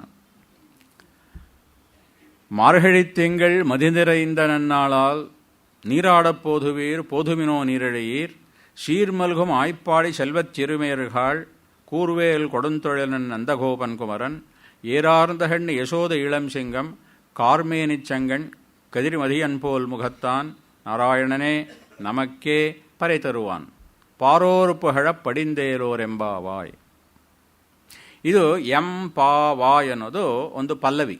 ಕಡೆಯಲ್ಲಿ ಎಲ್ಲ ಒಂದು ಪದ್ಯದ ಕಡೆಯಲ್ಲಿಯೂ ಸಹ ಎಂಪಾವಾಯ್, ಏಲೋರ್ ಎಂಪಾವಾಯ್. ಓರ್ ಅಂದರೆ ಓರ್ಮೈ ಅಂದರೆ ಗಮನಿಸೋದು ಅಂತ. ಇವತ್ತು ಮಲಯಾಳದಲ್ಲಿ ಶಬ್ದ ಇದೆ. ಓರ್ಮೈಂಡ್ ಅಂತಾರೆ, ಜ್ಞಾಪಕ ಇದೆಯಾ ಅಂತ. ಓರ್ಮೈ. ಓರ್ ಗಮನಿಸು, ಇದು ಎಂಪಾವಾಯ್. ಇದು ನಮ್ಮ ವ್ರತ. ಭಾಗವತದಲ್ಲಿ ಒಂದು ವ್ರತ ಬರುತ್ತೆ, ಕಾತ್ಯಾಯನಿ ವ್ರತ ಅಂತ. ಆ ಕಾತ್ಯಾಯನಿ ವ್ರತವನ್ನು ಒಂದು ಕ್ಷಾಮದ ಸಂದರ್ಭದಲ್ಲಿ 3 ವರ್ಷಗಳ ಕಾಲ ಮಳೆ ಬರದೇ ಇದ್ದಾಗ ಆ ಗ್ರಾಮ ವೃದ್ಧರೆಲ್ಲರೂ ಸಹ ಸೇರಿ, ಕನ್ನಿಕೆಯರೆಲ್ಲರೂ ಸೇರಿ ಈ ಕಾತ್ಯಾಯನ ವ್ರತವನ್ನು ಮಾಡಿದರೆ ಅದರಿಂದ ಮಳೆ ಬರುತ್ತೆ ಅಂತ ಹೇಳ್ತಾರೆ. ಈ ಕನ್ನಿಕೆಯರೆಲ್ಲ ಇರ್ತಾರಲ್ಲ, ಗೋಪಿಯರೆಲ್ಲ ಇರ್ತಾರಲ್ಲ, ಈ ಗೋಪಿಯರಿಗೆ ಕೃಷ್ಣನನ್ನು ಕಂಡರೆ ಬಹಳ ಇಷ್ಟ. ಎಲ್ಲರೂ ಬಂದು ಅವನ ಮೇಲೆ ಬೀಳ್ತಾರೆ, ಇವನು ಹೋಗಿ ಅವ್ರ ಮೇಲೆ ಬೀಳ್ತಾನೆ. 8-9 ವರ್ಷದ ಮಕ್ಕಳು ಇವರು. ಗ್ರಾಮ ವೃದ್ಧರೆಲ್ಲ ಏನು ಮಾಡಿದ್ದಾರೆ, ಈ ಕನ್ನಿಕೆಯರೆಲ್ಲ ಹೋಗಿ ಈ ನಂದಗೋಪನ ಮಗನ ಕೃಷ್ಣನ ಸುತ್ತ ಇದ್ರೆ ನಮ್ಮ ಮನೆಗಳಲ್ಲೇ ಏನೂ ಕೆಲಸ ಮಾಡೋದಿಲ್ಲ ಇವರು, ನಮಗೆ ಸಿಗೋದಿಲ್ಲ ಈ ಹುಡುಗಿಯರು, ಅಲ್ಲಿ ಹೋಗಿರ್ತಾರೆ ಅಂತ ಎಲ್ಲರೂ ಅಲ್ಲಿ ಹೋಗಬಾರ್ದು ಅಂತ ಹೇಳಿ ಅವನಿಗೆ ಆ ಒಬ್ಬೊಬ್ಬ ಗೋಪಿಯರಿಗೂ ಸಹ ಅವರವರ ಮನೆಯಲ್ಲಿ ಕಟ್ಟುಪಾಡು ಮಾಡಿಟ್ಟಿರ್ತಾರೆ. ಆ ಸಂದರ್ಭದಲ್ಲಿ ಗ್ರಾಮ ವೃದ್ಧರೆಲ್ಲರೂ ಸೇರಿ, ಈ ನಮ್ಮ ಹೆಣ್ಣು ಮಕ್ಕಳೆಲ್ಲರೂ ಸೇರಿ ಒಂದು ವ್ರತವನ್ನು ಆಚರಿಸಬೇಕು. 30 ದಿನಗಳ ಕಾಲ ಪ್ರತಿನಿತ್ಯವೂ ಬೆಳಗ್ಗೆ ಎದ್ದು ಆ ಸರೋವರದಲ್ಲಿ ಮಿಂದು, ನದಿಯಲ್ಲಿ ಮಿಂದು, ಯಮುನೆಯಲ್ಲಿ ಮಿಂದು, ಭಗವಂತನ ಪೂಜೆಯನ್ನು ಮಾಡಿ, ಇದು ಕಾಮದೇವನ ಪೂಜೆ ಅಂತ ಹೇಳ್ತಾರೆ. ಅದಕ್ಕೆ ಸೇರಿದ ಹಾಗೆ ಕಾತ್ಯಾಯಿನಿ ವ್ರತ ಅಂತ ಹೇಳಿ ಕಾತ್ಯಾಯಿನಿಯ ಪೂಜೆ ಮಾಡಬೇಕು. ಕಡೆಯ ದಿನ ಮಳೆ ಬರುತ್ತೆ, 30 ದಿನ ಮಾಡಿದರೆ ಮಳೆ ಬರುತ್ತೆ. ಇದನ್ನೆಲ್ಲ ನೋಡ್ಕೊಳ್ಳೋದಕ್ಕೆ ಹುಡುಗರು ಬೇಕು, ವಾಲಂಟಿಯರ್ಸ್. ಆ ಹುಡುಗರಿಗೆ ನಾಯಕ ಕೃಷ್ಣ. ಒಪ್ಕೊಂಡ್ರು ಎಲ್ಲರೂ. ಈ ಕನ್ನಿಗರಿಗೆ ಬೇಕಾಗಿದ್ದು ಅದೇನೆ, ಕೃಷ್ಣನಿಗೆ ಬೇಕಾಗಿದ್ದು ಅದೇ, ಈ ಹುಡುಗರು ಬೇಕಾಗಿದ್ದು ಅದೇ. ಈ ಗ್ರಾಮ ವೃದ್ಧರ ಉಪಟಳ ಜಾಸ್ತಿ ಇತ್ತು. ಏನೋ ಕಾರಣದಿಂದ ಏನೋ ಸಂದರ್ಭ ಸೊರು ಹೋಯ್ತು ಎಲ್ಲ. ನಮಗೂ ಹಾಗಾಗುತ್ತೆ. ಏನೇನೋ ನಮ್ಮ ಪ್ರಶ್ನೆಗಳಿರುತ್ತೆ, ಹೋಗೋಕ್ಕಾಗಲ್ಲ, ಬರೋಕ್ಕಾಗಲ್ಲ. ಇಲ್ಲೆಲ್ಲರೂ ಬಂದು ಸೇರಿರಬೇಕು ಅಂತ ಹೇಳಿದ್ರೂ ಸಹ ನಮಗೆ ಆಧ್ಯಾತ್ಮಿಕವಾಗಿ, ಆದಿಭೌತಿಕವಾಗಿ, ಆದಿದೈವಿಕವಾಗಿ ಅಡಚಣೆಗಳು ಇಲ್ಲದೇ ಇರೋದ್ರಿಂದ ನಾವೆಲ್ಲ ಬಂದು ಇಲ್ಲಿ ಸೇರಿದ್ದೀವಿ. ಏನೋ ಕಾರಣಗಳಿರುತ್ತೆ. ಯಾರೋ ಆಯೋಜನೆ ಮಾಡಿದ್ರು, ಏನೋ ಒಂದು ಯೋಗಗಳ ಒಂದು ಸಂತುಲನ, ಸಮಾವೇಶ, ನಾವೆಲ್ಲರೂ ಬಂದು ಇಲ್ಲಿ ಸೇರಿದ್ದೀವಿ. ಇಲ್ಲದೆ ಹೋದರೆ ಆಗೋದಿಲ್ಲ. ಈ ರೀತಿ ಒಂದು ಸಂದರ್ಭ ಆ ಕಾಲದಲ್ಲಿ 30 ದಿನಗಳ ಕಾಲ ಕಾತ್ಯಾಯಿನಿ ವ್ರತಕ್ಕಾಗಿ ಎಲ್ಲ ಗೋಪಿಯರು ಸಹ ಒಂದು ಕಡೆ ಸೇರಿ ಕೃಷ್ಣನ ಆಧ್ಯಕ್ಷ ಅವನ ಒಂದು ಕೈ ಕೆಳಗೆ, ಅವನ ಒಂದು ಕಟಾಕ್ಷದಲ್ಲಿ ಅವನೇ ಇವರೆಲ್ಲರಿಗೂ ಸಹ ಮುಖ್ಯಸ್ಥನಾಗಿದ್ದು ನಡೆಸ್ತಕ್ಕಂಥದ್ದು. ಇವಾಗೇನಾಗಿದೆ, ಕೃಷ್ಣ ಮುಖ್ಯಸ್ಥ. ಕೃಷ್ಣ ಮುಖ್ಯಸ್ಥ ಅಂದರೆ ಕೆಲವರಿಗೆ ಅಲ್ಲಿ ಕೃಷ್ಣನ ಸ್ವರೂಪ ಗೊತ್ತು, ಕೃಷ್ಣನ ಪರಸ್ವರೂಪ ಗೊತ್ತು. ಯಾಕೆ ಅಂದರೆ ಇದೊಂದು ಅದ್ಭುತದಲ್ಲಿ ಅದ್ಭುತ. ಒಂದೊಂದು ಭಾಗವತದ ಕಥೆಯಲ್ಲಿ ಕೃಷ್ಣ ಒಂದು ಸಣ್ಣ ಮಗು ಆಗಿದ್ದಾಗ ಸುಮ್ಮನೆ ಒದ್ದ ಅಂತ ಹೇಳಿ ಒಂದು ಶಕಟಾಸುರ ಹೋದ. ಇನ್ನೊಂದು ಕಡೆ ಕಾಲಿಯ ಕುವಲಯ ಮುಂದ ಒಂದು ದೊಡ್ಡ ಲಿಸ್ಟೇ ಇದೆ ಅದರಲ್ಲಿ. ಇದೆಲ್ಲ ನೋಡ್ತಾ ನೋಡ್ತಾ ಹತ್ತಿರದಲ್ಲಿದ್ದವರಿಗೆ ಗೊತ್ತಿದೆ ಇದು ಸಾಮಾನ್ಯವಾದ ವಸ್ತು ಅಲ್ಲ, ಇದು ಪರಾತ್ಪರ ವಸ್ತುವೇ ಇಲ್ಲಿ ಇರ್ತಕ್ಕಂಥದ್ದು ಅಂತ ಅದರ ಒಂದು ಇದಿದೆ. ಇಲ್ಲಿಯೂ ಸಹ ಈ ಹೆಣ್ಣು ಮಕ್ಕಳಲ್ಲಿ 10,000 ಹೆಣ್ಣು ಮಕ್ಕಳಿದ್ದರೆ ಒಂದೊಂದು ಮಗುವಿಗೂ ಸಹ ಇವನ ಒಂದು ಸ್ವಭಾವದ ಪರಿಚಯ, ಸ್ವರೂಪದ ಪರಿಚಯ ಬೇರೆ ಬೇರೆ ರೀತಿ ಇರುತ್ತೆ. ಅವನು ತುಂಟ. ಯಾರ್ಯಾರಿಗೆ ಯಾವ್ಯಾವ ರೀತಿ ಹೇಗೆ ಪರಿಚಯ ಮಾಡಿಸ್ಕೋಬೇಕು ಅಂತ ಅವನಿಗೆ ಗೊತ್ತಿದೆ. ಈ ಕೃಷ್ಣ ತುಂಟ ಅನ್ನೋದ್ರ ಅರ್ಥ ಏನು ಅಂತಂದರೆ, ಈ ನಮ್ಮ ದೈವ ಇದೆಯಲ್ಲ, ಈ ದೈವವೇ ಹಾಗೆ. ಇದು ನಮ್ಮನ್ನು ಆಟ ಆಡಿಸುತ್ತೆ. ನಿಮಗೆಲ್ಲ ಗೊತ್ತಿದೆ, ಎಲ್ಲರ ಅನುಭವವೂ ಆಗಿದೆ. ಒಂದು ಕ್ಷಣದ ಇದರಲ್ಲಿ ಪುರಾಣಗಳಲ್ಲಿ ಕಥೆ ಹೇಳ್ತಾರೆ. ಎಲ್ಲರೂ ಯಾವ ನೋಡಿದ್ರು ಎಲ್ಲರೂ ಗರ್ವಭಂಗ ಅಂತ. ನಾರದ ಗರ್ವಭಂಗ, ಇಂದ್ರನ ಗರ್ವಭಂಗ, ಇವನು ವೈನತೆಯನ ಗರ್ವಭಂಗ, ಹನುಮದ್ ಗರ್ವಭಂಗ. ಈ ಗರ್ವಭಂಗ ನಮಗೂ ಎಲ್ಲರಿಗೂ ಆಗಿದೆ. ಪ್ರತಿಯೊಂದು ಕ್ಷಣದಲ್ಲೂ ಏನೋ ಆಗಿದೆ, ಓ ಅಂತ ಹೇಳಿದಾಗ ಇದ್ದಕ್ಕಿದ್ದಂಗೆ ಒಂದು ಏಟ್ ಕೊಡ್ತಾನೆ. ಇದು ಈ ತುಂಟತನ ಇದೆಯಲ್ಲ, ಈ ದೈವದ ತುಂಟತನ ಅನ್ನೋದು ಕೃಷ್ಣನ ತುಂಟತನದ ಮೂಲಕ ನಮಗೆ ಹೇಳ್ಕೊಡ್ತಾರೆ, ತಿಳಿಸ್ಕೊಡ್ತಾರೆ. ಸತ್ಯದ ಒಂದು ಪರಿಚಯ ಇದು. ಇದು ನೋಡಿ, ಎಲ್ಲ ಆ ಕಾಲದಲ್ಲಿ ಯಾವುದೋ ಗೋಕುಲದಲ್ಲಿ ನಡೆದ ಕಥೆ. ಈಕೆ ವಿಷ್ಣು ಚಿತ್ತರ ಮಗಳಾಗಿ ಹುಟ್ಟಿ ಈ ವಿಲ್ಲಿಪುತ್ತೂರಿನ ದೇವಸ್ಥಾನದಲ್ಲಿ ಆ ಊರಿನ ಹೆಂಗಳೆಯರನ್ನೆಲ್ಲ ಸೇರಿಸಿ ನಾವೆಲ್ಲರೂ ಗೋಪಿಕೆಯರಾಗೋಣ, ಈ ಅರ್ಚಾರೂಪಿಯಲ್ಲಿ ಇರತಕ್ಕಂತಹ ಭಗವಂತನೇ ಕೃಷ್ಣನಾಗಲಿ, ಆ ಕಾಲದಲ್ಲಿದ್ದವರಿಗೆ ಒಂದು ಮನುಷ್ಯನ ಶರೀರದಲ್ಲಿದ್ದ ಕೃಷ್ಣ, ಈ ಕಾಲದಲ್ಲಿರುವವರಿಗೆ ಅವ್ಯಕ್ತವಾಗಿರತಕ್ಕಂತಹ ವಸ್ತುವನ್ನು ಒಂದು ಪ್ರತಿಮೆಯ ಮೂಲಕವಾಗಿ, ಯಾವುದೋ ಒಂದು ಕಲಾಕೃತಿ ಶಿಲ್ಪವಾಗಿ ಅರ್ಚಾರೂಪಿಯಲ್ಲಿ ಪವಡಿಸಿರತಕ್ಕಂತಹ ಪರಮಾತ್ಮ. ನಾವು ಅದೇ ವ್ರತವನ್ನು ಇಂದು ಆಚರಿಸೋಣ.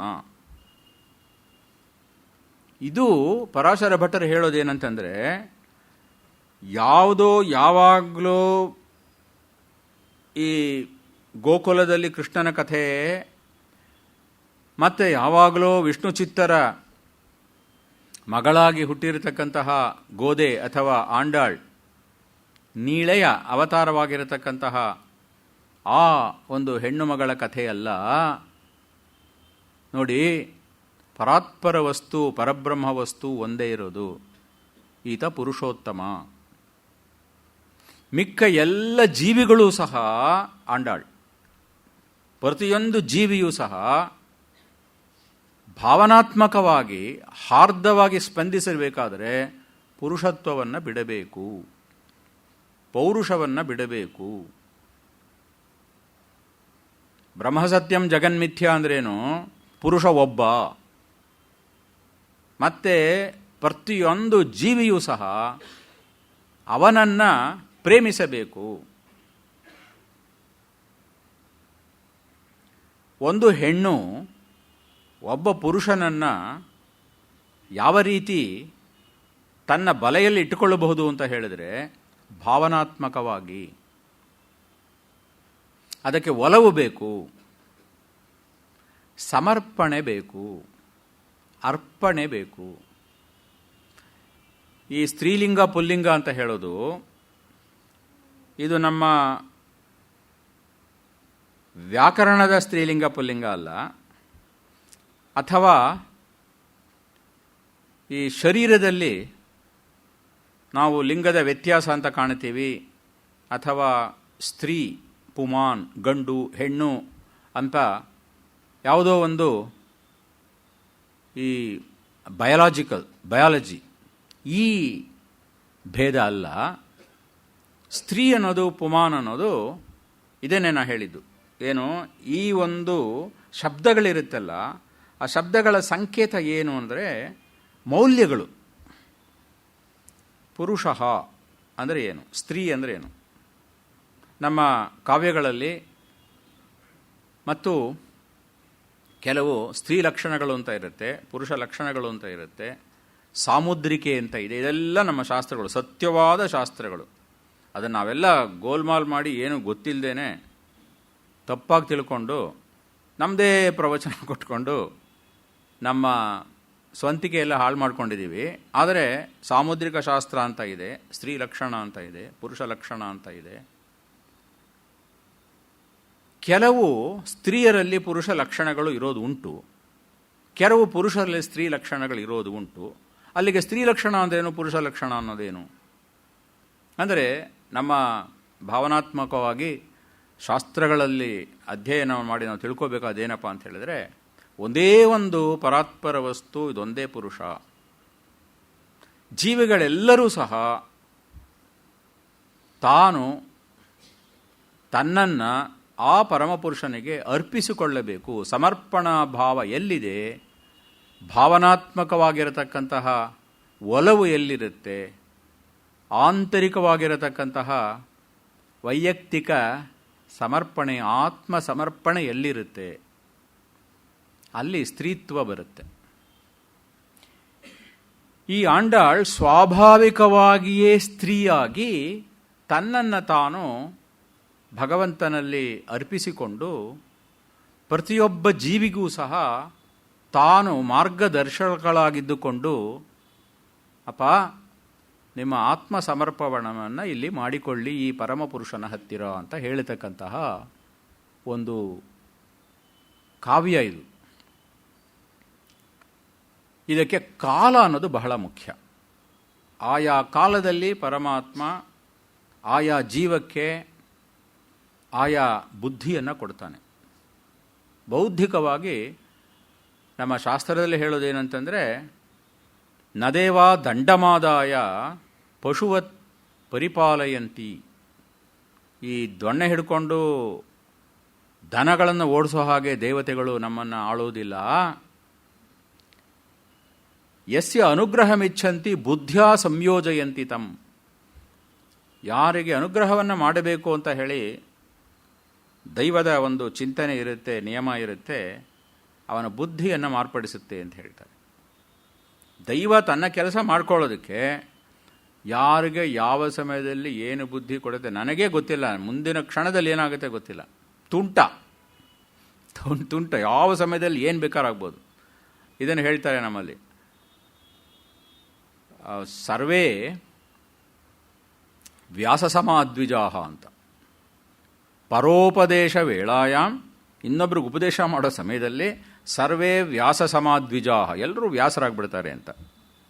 ಪರೋಪದೇಶಕ್ಕೆ ಪರವಾಗಿಲ್ಲ, ಆದರೆ ಯಾವ ಸಮಯದಲ್ಲಿ ಯಾರು ಹೇಗೋ ಏನು ಹೇಳೋಕ್ಕಾಗತ್ತೆ? ಇದೇ ಮಾಯೆ, ಏನೂ ಹೇಳೋಕ್ಕಾಗಲ್ಲ. ಬಹಳ ಹುಷಾರಾಗಿರಬೇಕು.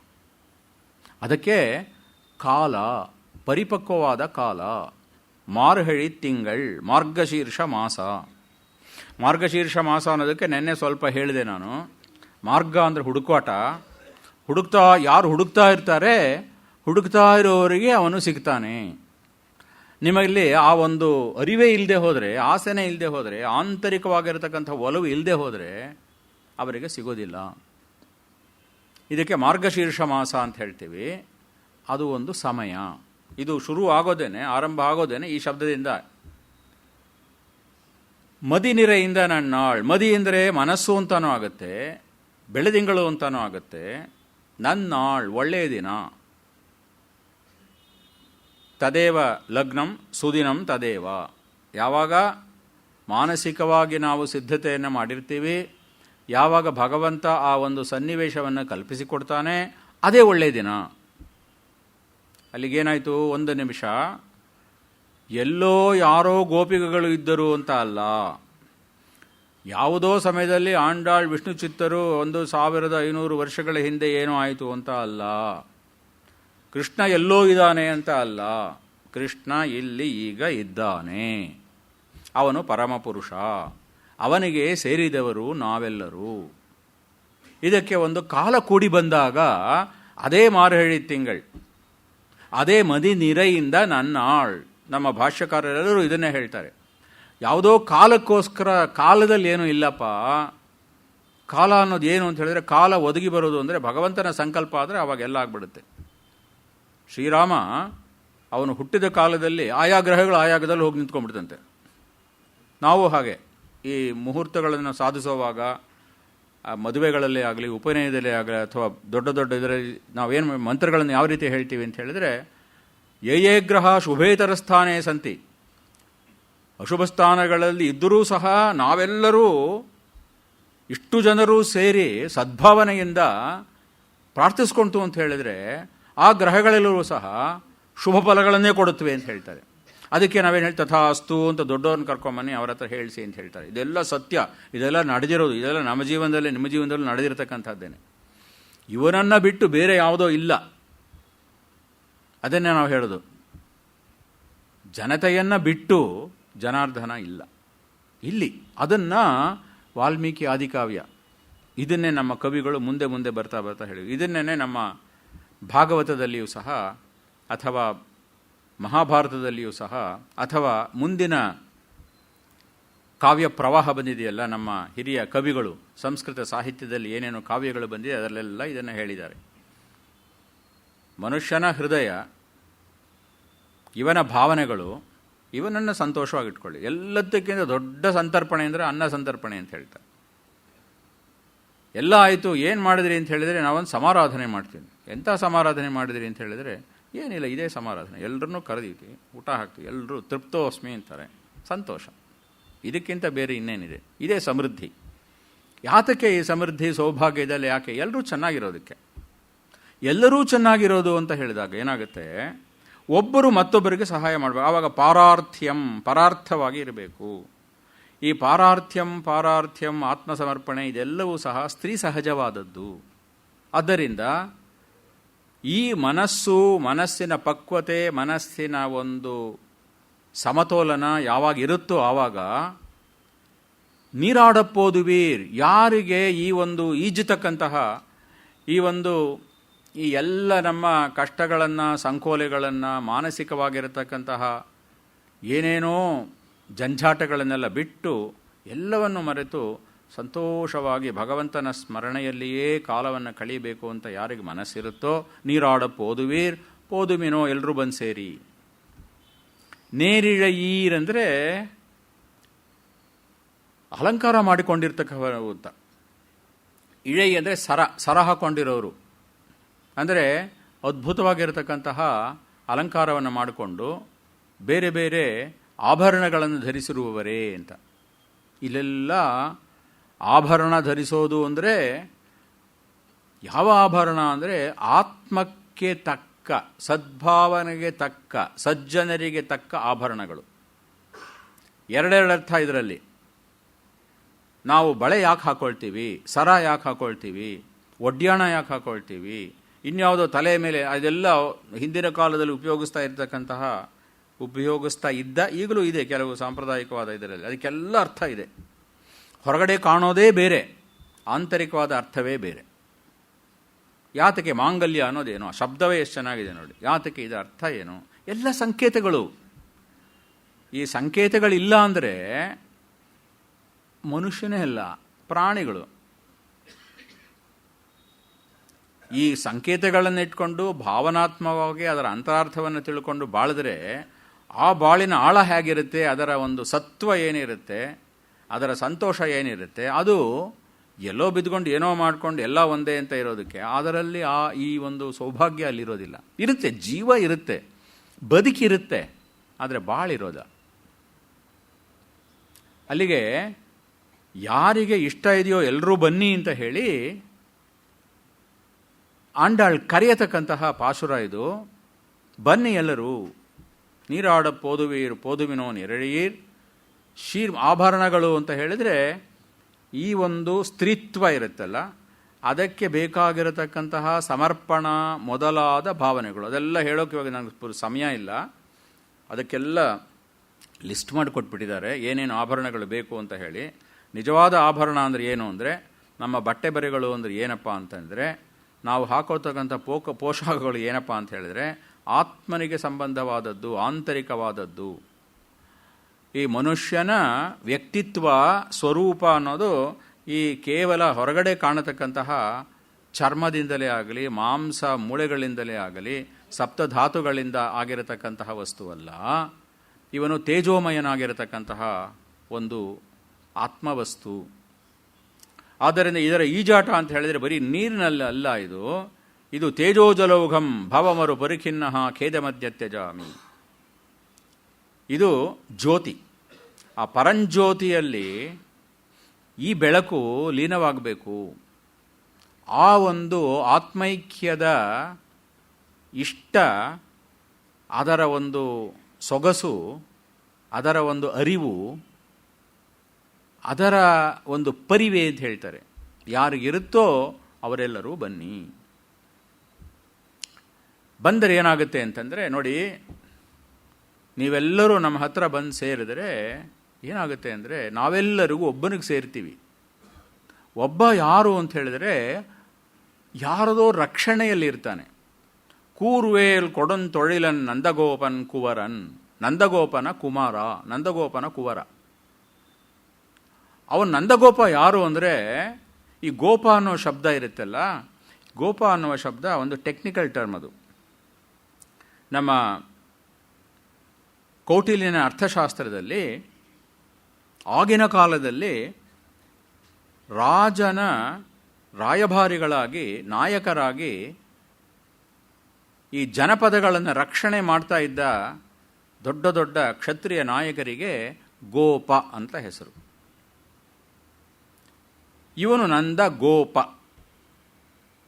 ಯಾವಾಗಲೂ ಸಂತೋಷವಾಗಿದ್ದವನು, ಬೇರೆಯವ್ರನ್ನು ಸಂತೋಷವಾಗಿ ಇಡಿಸ್ತಕ್ಕಂಥವನು ಅವನು ನಂದ. ಈ ನಂದಿ ಅನ್ನೋದು ಅದೇನೇನೆ. ನಂದಿ ಅನ್ನೋ ಸ್ವರೂಪ ಇದೆಲ್ಲ ಎಂತಹ ಇದು ಅಂದರೆ, ನಾನು ನೆನ್ನೆನೇ ಹೇಳಿದೆ, ಕೃಷ್ಣ ಅಂತ ಹೇಳಿದರೆ ಕೃಷಿ ಭೂವಾಚಕ ಶಬ್ದ ನಶ್ಚ ನಿರ್ವೃತಿ ಶಬ್ದಕಃ, ನಶ್ಚ ನಿರ್ವೃತಿ ವಾಚಕ ಅಂತಾನು ಹೇಳ್ತಾರೆ. ಕೃಷ್ಣ ಅನ್ನೋದು ಕೃಷಿಗೆ ಸಂಬಂಧಪಟ್ಟಿದ್ದು. ಈ ಒಂದು ಎತ್ತು ಏನಿದೆ ಅಥವಾ ಹೋರಿ ಏನಿದೆ, ಇದಕ್ಕೆ ವೃಷಭ ಅಂತ ಹೇಳ್ತೀವಿ. ಇದರಿಂದಲೇ ನಮ್ಮ ಎಲ್ಲ ಭೋಗಭಾಗ್ಯಗಳು, ಇದರಿಂದಲೇ ನಮ್ಮ ಸಂತೋಷ. ಅದಕ್ಕೆ ನಂದಿ ಅಂತ ಹೆಸರು. ನಂದಯತೀತಿ ನಂದಿ. ಇವನು ನಂದ, ನಂದ ಗೋಪ. ಅವನು ಕೂರ್ವೇಲ್ ಕೊಡನ್ ತೊಳಿಲನ್. ತೊಳಿಲ್ ಅಂದರೆ ಕಸುಬು. ಇವನು ಮಾಡ್ತಾ ಇದ್ದ ಕಸುಬು ಏನಪ್ಪ ಅಂತಂದರೆ ಕೊಡುನ್ ತೊಳಿಲನ್, ಕಷ್ಟ ಸಾಧ್ಯವಾದ ಕೆಲಸ. ಏನಪ್ಪ ಅಂದರೆ ಅವನು ಪರಾತ್ಪರ ವಸ್ತುವನ್ನು ರಕ್ಷಿಸ್ತಾ ಇದ್ದಾನೆ. ಪರಾತ್ಪರ ವಸ್ತುವನ್ನು ರಕ್ಷಿಸತಕ್ಕಂತಹ ಕೆಲವು ಜೀವಾತ್ಮರುಗಳಿದ್ದಾರೆ. ಆ ನಂದಗೋಪನ ಕುವರನಾಗಿ ಅವನ ಮಗನಾಗಿ ಹುಟ್ಟಿದ ಕೃಷ್ಣ. ಯಶೋದ ಇಳಂ ಶಿಂಗಂ, ಏರಾನಂದ ಕಣ್ಣಿ ಅಂದರೆ ಸುಂದರವಾಗಿರತಕ್ಕಂತಹ ಕಣ್ಣನ್ನು ಉಳ್ಳ. ಕಣ್ಣನ್ನು ಉಳ್ಳ ಅಂತ ಒಂದರ್ಥ. ಕಣ್ಣು ಅಂದರೆ ದರ್ಶನ, ಕಾಣೋದು. ಎಲ್ಲ ಒಂದೊಂದು ಶಬ್ದಕ್ಕೂ ಒಂದೊಂದು ಪಾಶುರವನ್ನು, ಒಂದೊಂದು ಪದ್ಯವನ್ನು ನಾವು ಅಧ್ಯಯನ ಮಾಡಬೇಕಾದ್ರೆ 4 ಜನ ಕಷ್ಟಪಟ್ಟು ನೋಡಿದ್ರೆ ಗೊತ್ತಾಗುತ್ತೆ. ಅದು ಪೂರ್ತಿ ಅರ್ಥ ಆಗೋದಿಲ್ಲ. 20ನೇ ವಯಸ್ಸಿನಲ್ಲಿ ಏನು ಅರ್ಥ ಆಗುತ್ತೆ, 80ನೇ ವಯಸ್ಸಿನಲ್ಲಿ ಇದಕ್ಕೂ ಅದಕ್ಕೂ ಎಂಥ ಅವಾಗ ಹಾಕಿ ತಿಳ್ಕೊಂಡಿದ್ನಲ್ಲ ಅಂತ ಅನಿಸುತ್ತೆ. ಪದರವಾಗಿ ಅದರ ಅರ್ಥಗಳಿರುತ್ತೆ. ಯಶೋದೆ ಇಳಂ ಶಿಂಗಂ, ಆ ಯಶೋದೆಯ ಇಳಂ ಶಿಂಗಂ. ಸಿಂಗ, ಸಿಂಹ, ಶೇರ್, ಸಿಂಹ. ಇದು ಉತ್ತರ ಭಾರತಗಳೇ ಎಲ್ಲ ಹೇಳ್ತಾರೆ ಮಕ್ಕಳಿಗೆ, ಓ ಶೇರ್ ಕ್ಯಾ ಕಥಾ ಹೈ ಅಂತಾರೆ, ಛೋಟಾ ಶೇರ್ ಅಂತಾರೆ. ಯಶೋದೆ ಇಳಂ ಶಿಂಗಂ, ಆ ಒಂದು ಸಿಂಹದ ಮರಿ ಇದೆಯಲ್ಲ, ಅದು ಯಾರು ಗೊತ್ತಾ? ನಾರಾಯಣನ್. ನಾರಾಯಣನೇ ನಮಕ್ಕೆ ಪರೆ ತರುವಾನ್. ಅವನನ್ನು ನಂಬಿದವರನ್ನು ಅವನು ಕೈ ಬಿಡುವುದಿಲ್ಲ. ಅನನ್ಯಾಶ್ಚಿಂತಯಂತೋ ಮಾಂ ಯೇ ಜನಾಃ ಪರ್ಯುಪಾಸತೆ ತೇಷಾಂ ನಿತ್ಯಾಭಿಯುಕ್ತಾನಾಂ ಯೋಗಕ್ಷೇಮಂ ವಹಾಮ್ಯಹಂ. ಈ ಶ್ಲೋಕ ಏನು ಹೇಳುತ್ತೆ? ಅಹಂ, ನಾನು, ಯೋಗಕ್ಷೇಮಂ ವಹಾಮಿ, ಯೋಗಕ್ಷೇಮವನ್ನು ನಾನು ನೋಡಿಕೊಳ್ಳುತ್ತೇನೆ. ಯಾರ ಯೋಗಕ್ಷೇಮ? ಇದು ಬಹಳ ಮುಖ್ಯ. ಅನನ್ಯಾಶ್ಚಿಂತಯಂತಹ ಮಾಂ, ನನ್ನನ್ನೇ ಅನ್ಯ ಚಿಂತೆ ಇಲ್ಲದೆ ಮೈಲಿಗೆ ಮಾಡಿಕೊಳ್ಳದೇನೆ, ಇದು ಅನನ್ಯ ಚಿಂತೆ.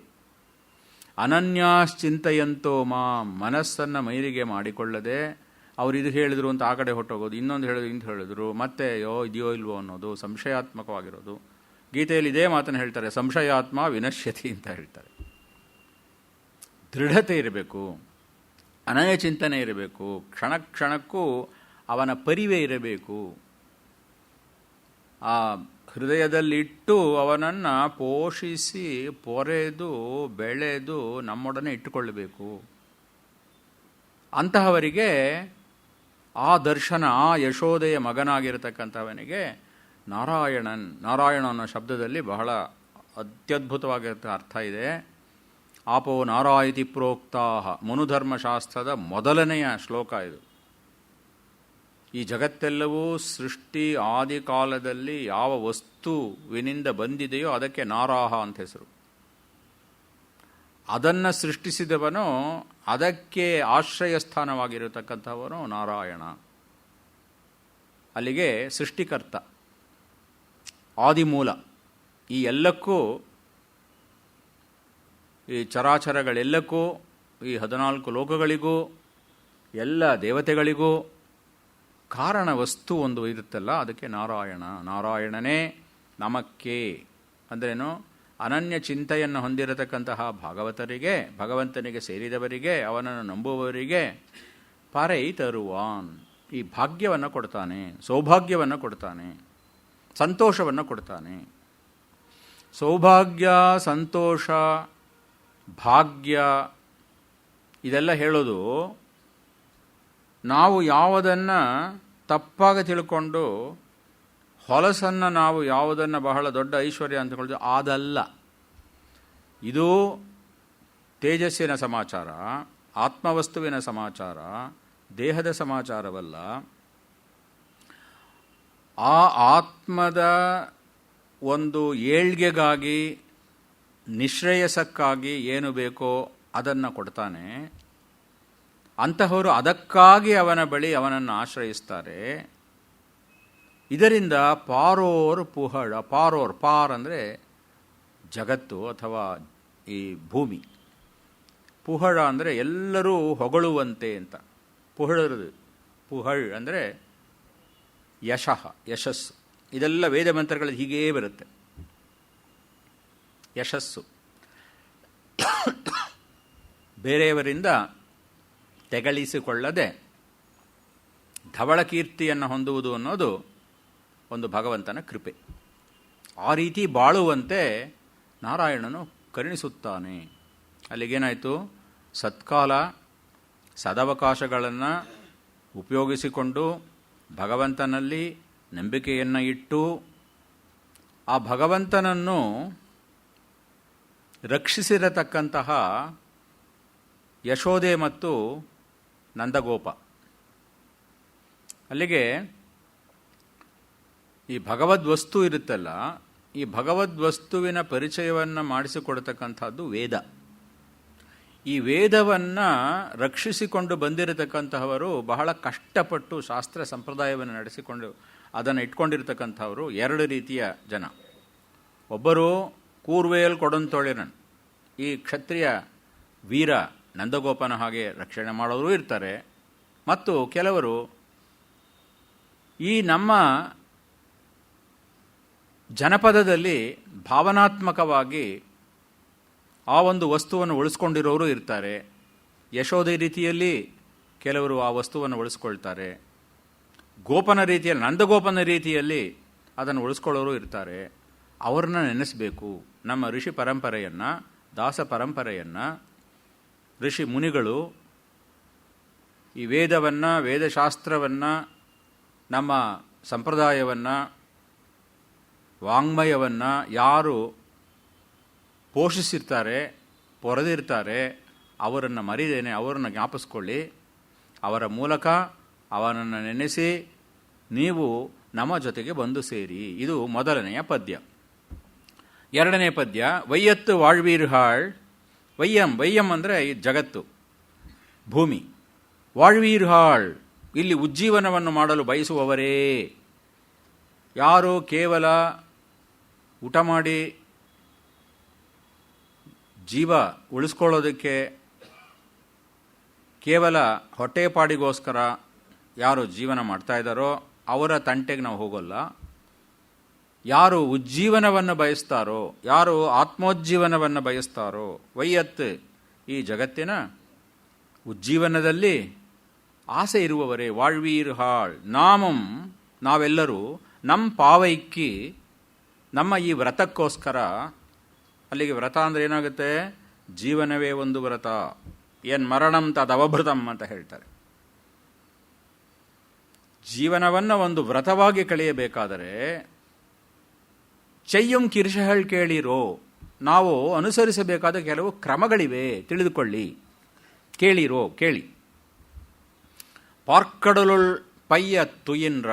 ಪಾರ್ಕಡಲ್ ಅಂದರೆ ಆ ಹಾಲಿನ ಕ್ಷೀರ ಸಮುದ್ರ ಇದೆಯಲ್ಲ, ಅಲ್ಲಿ ಪವಡಿಸಿರತಕ್ಕಂತಹ ಒಬ್ಬ ಪರಮಾತ್ಮನನ್ನು, ವ್ಯೂಹ ವಾಸುದೇವನನ್ನು ನೆನೆಯಿರಿ. ಇದರ ಅರ್ಥ ತಿಳ್ಕೋಬೇಕು, ಭಾಗವತವನ್ನು ಓದಬೇಕು. ಏನಿದೆಯಲ್ಲ ಇದೆಲ್ಲ ಕಲ್ಪನೆಗಳು. ಆದರೆ ಈ ಕಲ್ಪನೆಗಳ ಹಿಂದೆ ಒಂದು ಯಾವುದೋ ಒಂದು ವೈಜ್ಞಾನಿಕವಾಗಿರತಕ್ಕಂತಹ, ತಾತ್ವಿಕವಾಗಿರತಕ್ಕಂತಹ ಒಂದು ಸತ್ಯ ಇದೆ. ಸತ್ಯವನ್ನು ತಿಳಿಸಬೇಕಾದರೆ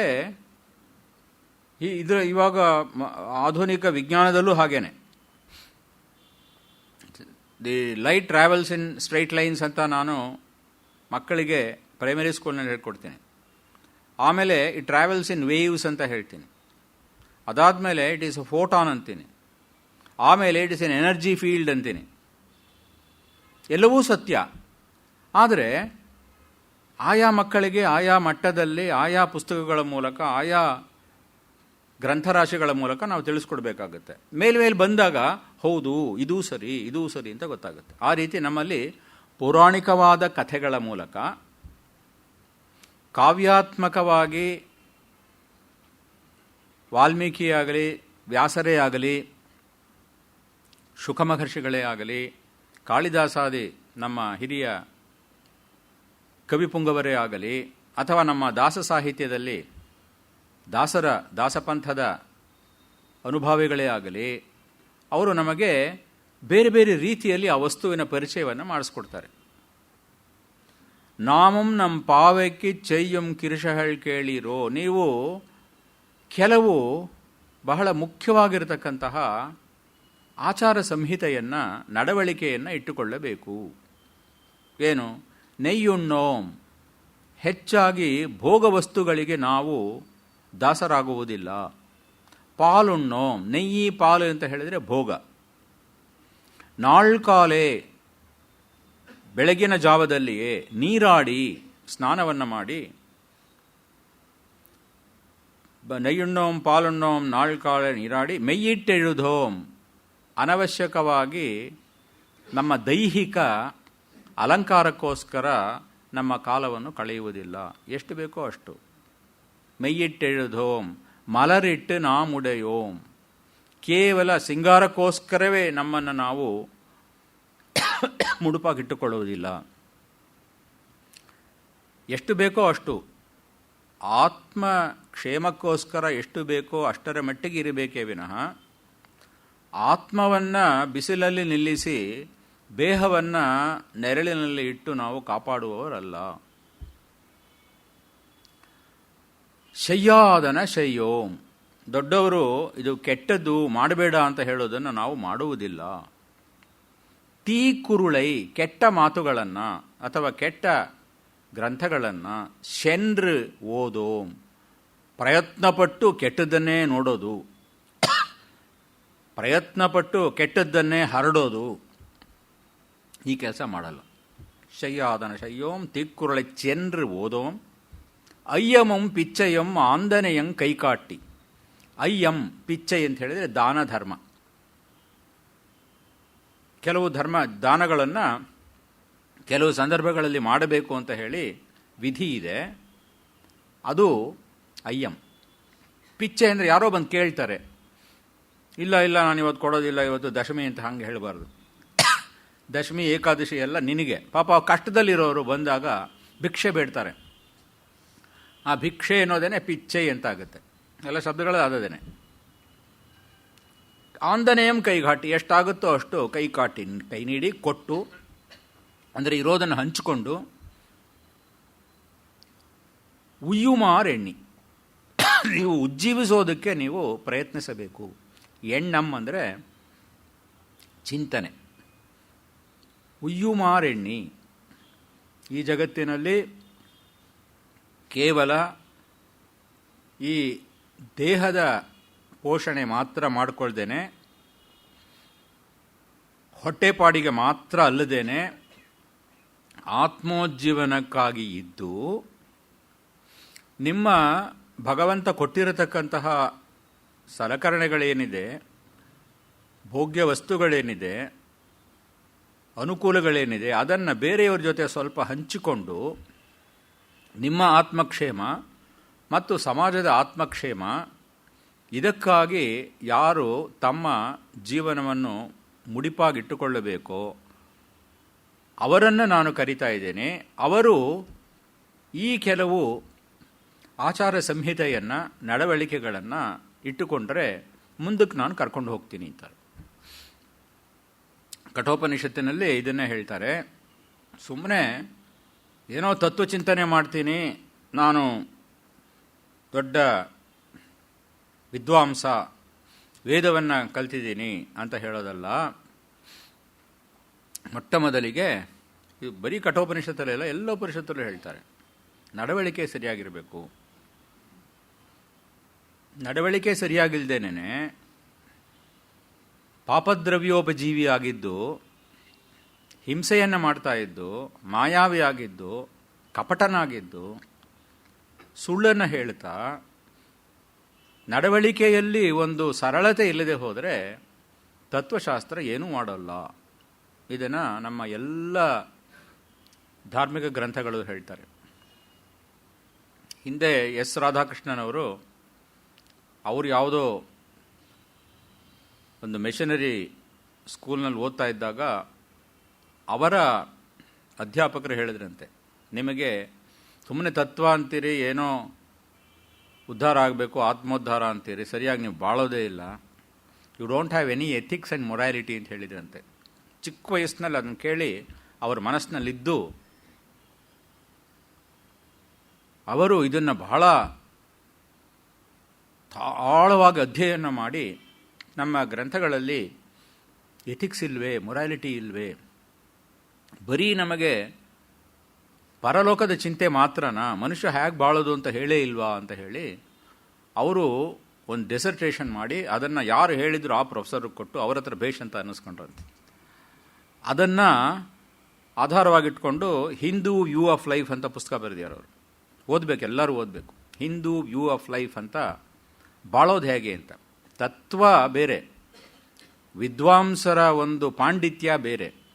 ಆದರೆ ದಿನನಿತ್ಯದಲ್ಲಿ ನಾವು ಪ್ರತಿಯೊಬ್ಬರೂ ಸಹ ಒಂದು ಮಟ್ಟಿಗೆ ನಮಗೆ ಎಷ್ಟಾಗುತ್ತೋ ಅಷ್ಟು ಈ ಬಾಳಬೇಕು. ನಾವು ಎಲ್ಲಿಯವರೆಗೆ ನಾವು ಈ ತತ್ವವನ್ನು ಬಾಳುವುದಿಲ್ಲ ಅಥವಾ ನಾವು ಏನು ಅರಿವನ್ನು ಪಡೆದಿರ್ತೀವಿ ಆ ಅರಿವನ್ನು ಕೃತ್ಯದಲ್ಲಿ, ಕೆಲಸದಲ್ಲಿ, ನಾವು ಮಾಡ್ತಕ್ಕಂತಹ ಆಚರಣೆಯಲ್ಲಿ, ನಡವಳಿಕೆಯಲ್ಲಿ ತರುವುದಿಲ್ಲ, ಅಲ್ಲಿವರೆಗೆ ಅದು ಕೆಲಸಕ್ಕೆ ಬಾರದು, ಉಪಯೋಗ ಇಲ್ಲ. ಅದರಿಂದ ಏನೂ ಉಪಯೋಗ ಇಲ್ಲ. ಅದನ್ನು ಸ್ಪಷ್ಟವಾಗಿ ಹೇಳ್ತಾರೆ. ಆದ್ದರಿಂದ ಈ ಎರಡನೆಯ ಪಾಸುರದಲ್ಲಿ ಹೇಳೋದೇನಂತ ಹೇಳಿದ್ರೆ, ಕಿರಿಶಹಳ್ ಕೇಳಿರೋ, ಇಷ್ಟನ್ನು ಮಾತ್ರ ನೀವು ಈ ಆಚಾರ ಸಂಹಿತೆಯನ್ನು ಮನಸ್ಸಿನಲ್ಲಿ ಇಟ್ಕೊಳ್ಳಿ. ಕೆಟ್ಟದ್ದಕ್ಕೋಸ್ಕರ ಬಾಳಬೇಡಿ, ಬದುಕೋದು ಹೊಟ್ಟೆಪಾಡಿಗೋಸ್ಕರ ಮಾತ್ರ ಇರಬೇಡಿ. ಯಾವುದೋ ಒಂದು ಆತ್ಮಕ್ಷೇಮ ಅಂತ ಒಂದಿದೆ, ಅದಕ್ಕೋಸ್ಕರ ನೀವು ನಿಮ್ಮ ಜೀವನವನ್ನು ಮುಡುಪಾಗಿಟ್ಟು ಆ ಒಂದು ಆತ್ಮ ಸೌರಭವನ್ನು ಎಲ್ಲ ಕಡೆಯಲ್ಲೂ ನೀವು ಹರಡುವಂತೆ ಇರಬೇಕು. ಮೂರನೇ ಪಾಸುರ, ಓಂಗಿ ಉಲಗಳಂದ ಉತ್ತಮನ್ பேர்பாடி நாங்கள் நம்பாவைக்கு சாத்து நீராடினால் தீங்கின்றி நாடெல்லாம் திங்கள் மும்மாறி பெய்து ஓங்கு பெருஞ்சன்னல் ஊடு வேறுகளா பூங்குவளைப்போதில் பொறிவெண்டு கண்பெடுப்பா தேங்காதே புக்கிருந்து சீத்தன் சிசித்து வாங்கா குடம் நிறைக்கும் வெள்ளಲ್ ಪರಂಪಶುಕ್கள் ನೀಂಗಾದ ಶಲ್ವಂ ನಿರೈಂದು. ಇದರಿಂದ ಏನು ಪ್ರಯೋಜನ ಅಂತ ಹೇಳಿದ್ರೆ,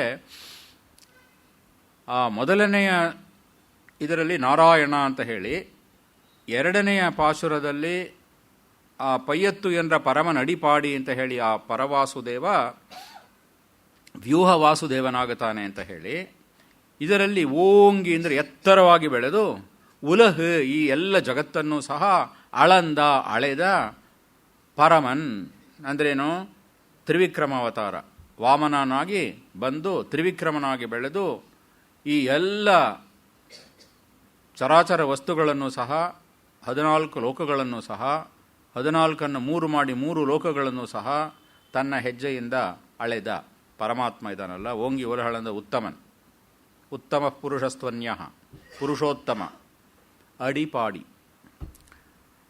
ಉತ್ತಮನ್ ಪೇರ್ ಪಾಡಿ, ಪೇರ್ ಅಂದರೆ ಹೆಸರು, ಪಾಡಿ ಅಂದರೆ ಹಾಡಿ. ಇದರಲ್ಲಿ ಒಂದೊಂದರಲ್ಲೂ ಇದು ಬರುತ್ತೆ, ಹಾಡಿ ಹಾಡಿ ಹಾಡಿ ಅಂತ ಬರುತ್ತೆ. ಹಾಡೋದು ಅಂದರೆ ಏನಪ್ಪ ಅಂದರೆ, ಭಾವನಾತ್ಮಕವಾಗಿ ಸಂತೋಷದಿಂದ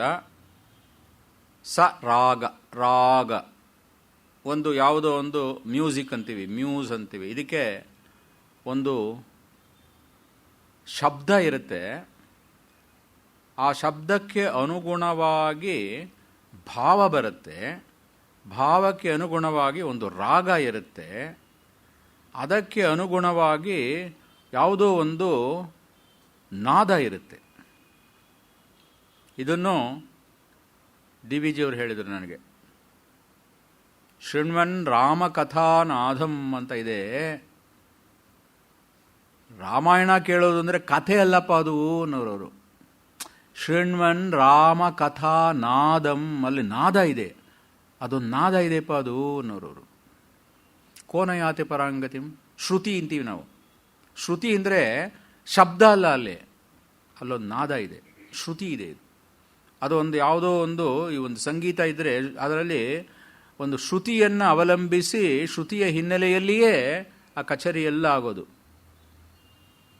ಅಂತರಂಗದ ಸಮಾಚಾರ ಇದೆಲ್ಲ, ಅವ್ಯಕ್ತವಾಗಿರ್ತಕ್ಕಂತಹ ಸಮಾಚಾರ. ಹಾಡೋದನ್ನು ಕಲ್ತ್ಕೊಳ್ಳಿ. ಹಾಡು ಅನ್ನೋದು ಒಂದು ಕಲೆ, ಸಂಗೀತ. ಅದನ್ನೇ ನಮ್ಮ ಸುಭಾಷಿತಗಳಲ್ಲಿ ಹೇಳೋದು, ಸಂಗೀತ ಗೊತ್ತಿಲ್ಲದೆ ಹೋದರೆ ಅಂದ್ರೇನು, ಆ ನಾದದ ಪರಿಚಯ ಇಲ್ಲದೆ ಹೋದರೆ, ಆ ಭಾವನಾ ಲಹರಿಗಳ ಅನುಭವ ಇಲ್ಲದೆ ಹೋದರೆ,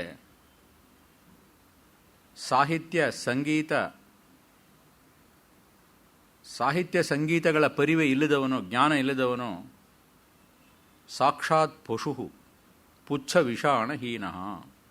ಕೊಂಬಿರಲ್ಲ, ಬಾಲ ಇರಲ್ಲ, ಆದರೆ ನಾದ ಸಂಗೀತ ಗೊತ್ತಿಲ್ಲದೇನೆ, ಭಾವನೆಗಳಿಲ್ದೇನೆ, ಸಾಹಿತ್ಯ ಗೊತ್ತಿಲ್ಲದೇನೆ ಸುಮ್ಮನೆ ಹೊಟ್ಟೆಪಾಡಿಗೆ ಬದುಕಿದ್ರೆ ಅದೇನು ಅವನು ಪಶು ಅಂತ ಹೇಳ್ತಾರೆ. ಓಂಗಿ ಉಲಹಳಂದ ಉತ್ತಮನ್ ಪೇರ್ಪಾಡಿ ನಾಂಗಳ್ ನಂಪಾವೈಕ್ಕಿ ಚಾತಿ ನೀರಾಡಿನಾಲ್. ನಾವು ಈಜೋಣ ಬನ್ನಿ, ನಾವು ನೀರಾಡಿದರೆ, ಸ್ನಾನವನ್ನು ಮಾಡಿದರೆ, ಈಜಿದರೆ ಈ ಭಗವಂತನ ನಾಮವನ್ನು ಹಾಡುವ, ಎಲ್ಲರೂ ಸೇರಿ ಹಾಡತಕ್ಕಂತಹ ಈ ಭಜನ ಮಂಡಳಿಯಲ್ಲಿ ನಾವೆಲ್ಲರೂ ಸೇರಿ ನಮ್ಮನ್ನು ನಾವು ಮರೆತರೆ ಇದರಿಂದ ಏನಾಗುತ್ತೆ ಅಂದರೆ, ಒಂದು 10 ಜನ ಒಳ್ಳೆಯವರು ಸಮಾಜಕ್ಕೆ ಒಳ್ಳೆಯದಾಗಲಿ ಅಂತ ಕೋರಿಕೊಂಡ್ರೆ ಜಗತ್ತಿಗೆ ಒಳ್ಳೆಯದಾಗುತ್ತೆ. ತಿಂಗಳ್ ಮುಮ್ಮಾರಿ ಪೆಯ್ದು, ಒಂದು ತಿಂಗಳಿಗೆ 3 ಮಳೆ ಬಂದು, ಜಾಸ್ತಿ ಬೇಡ ಕಮ್ಮಿನೂ ಬೇಡ,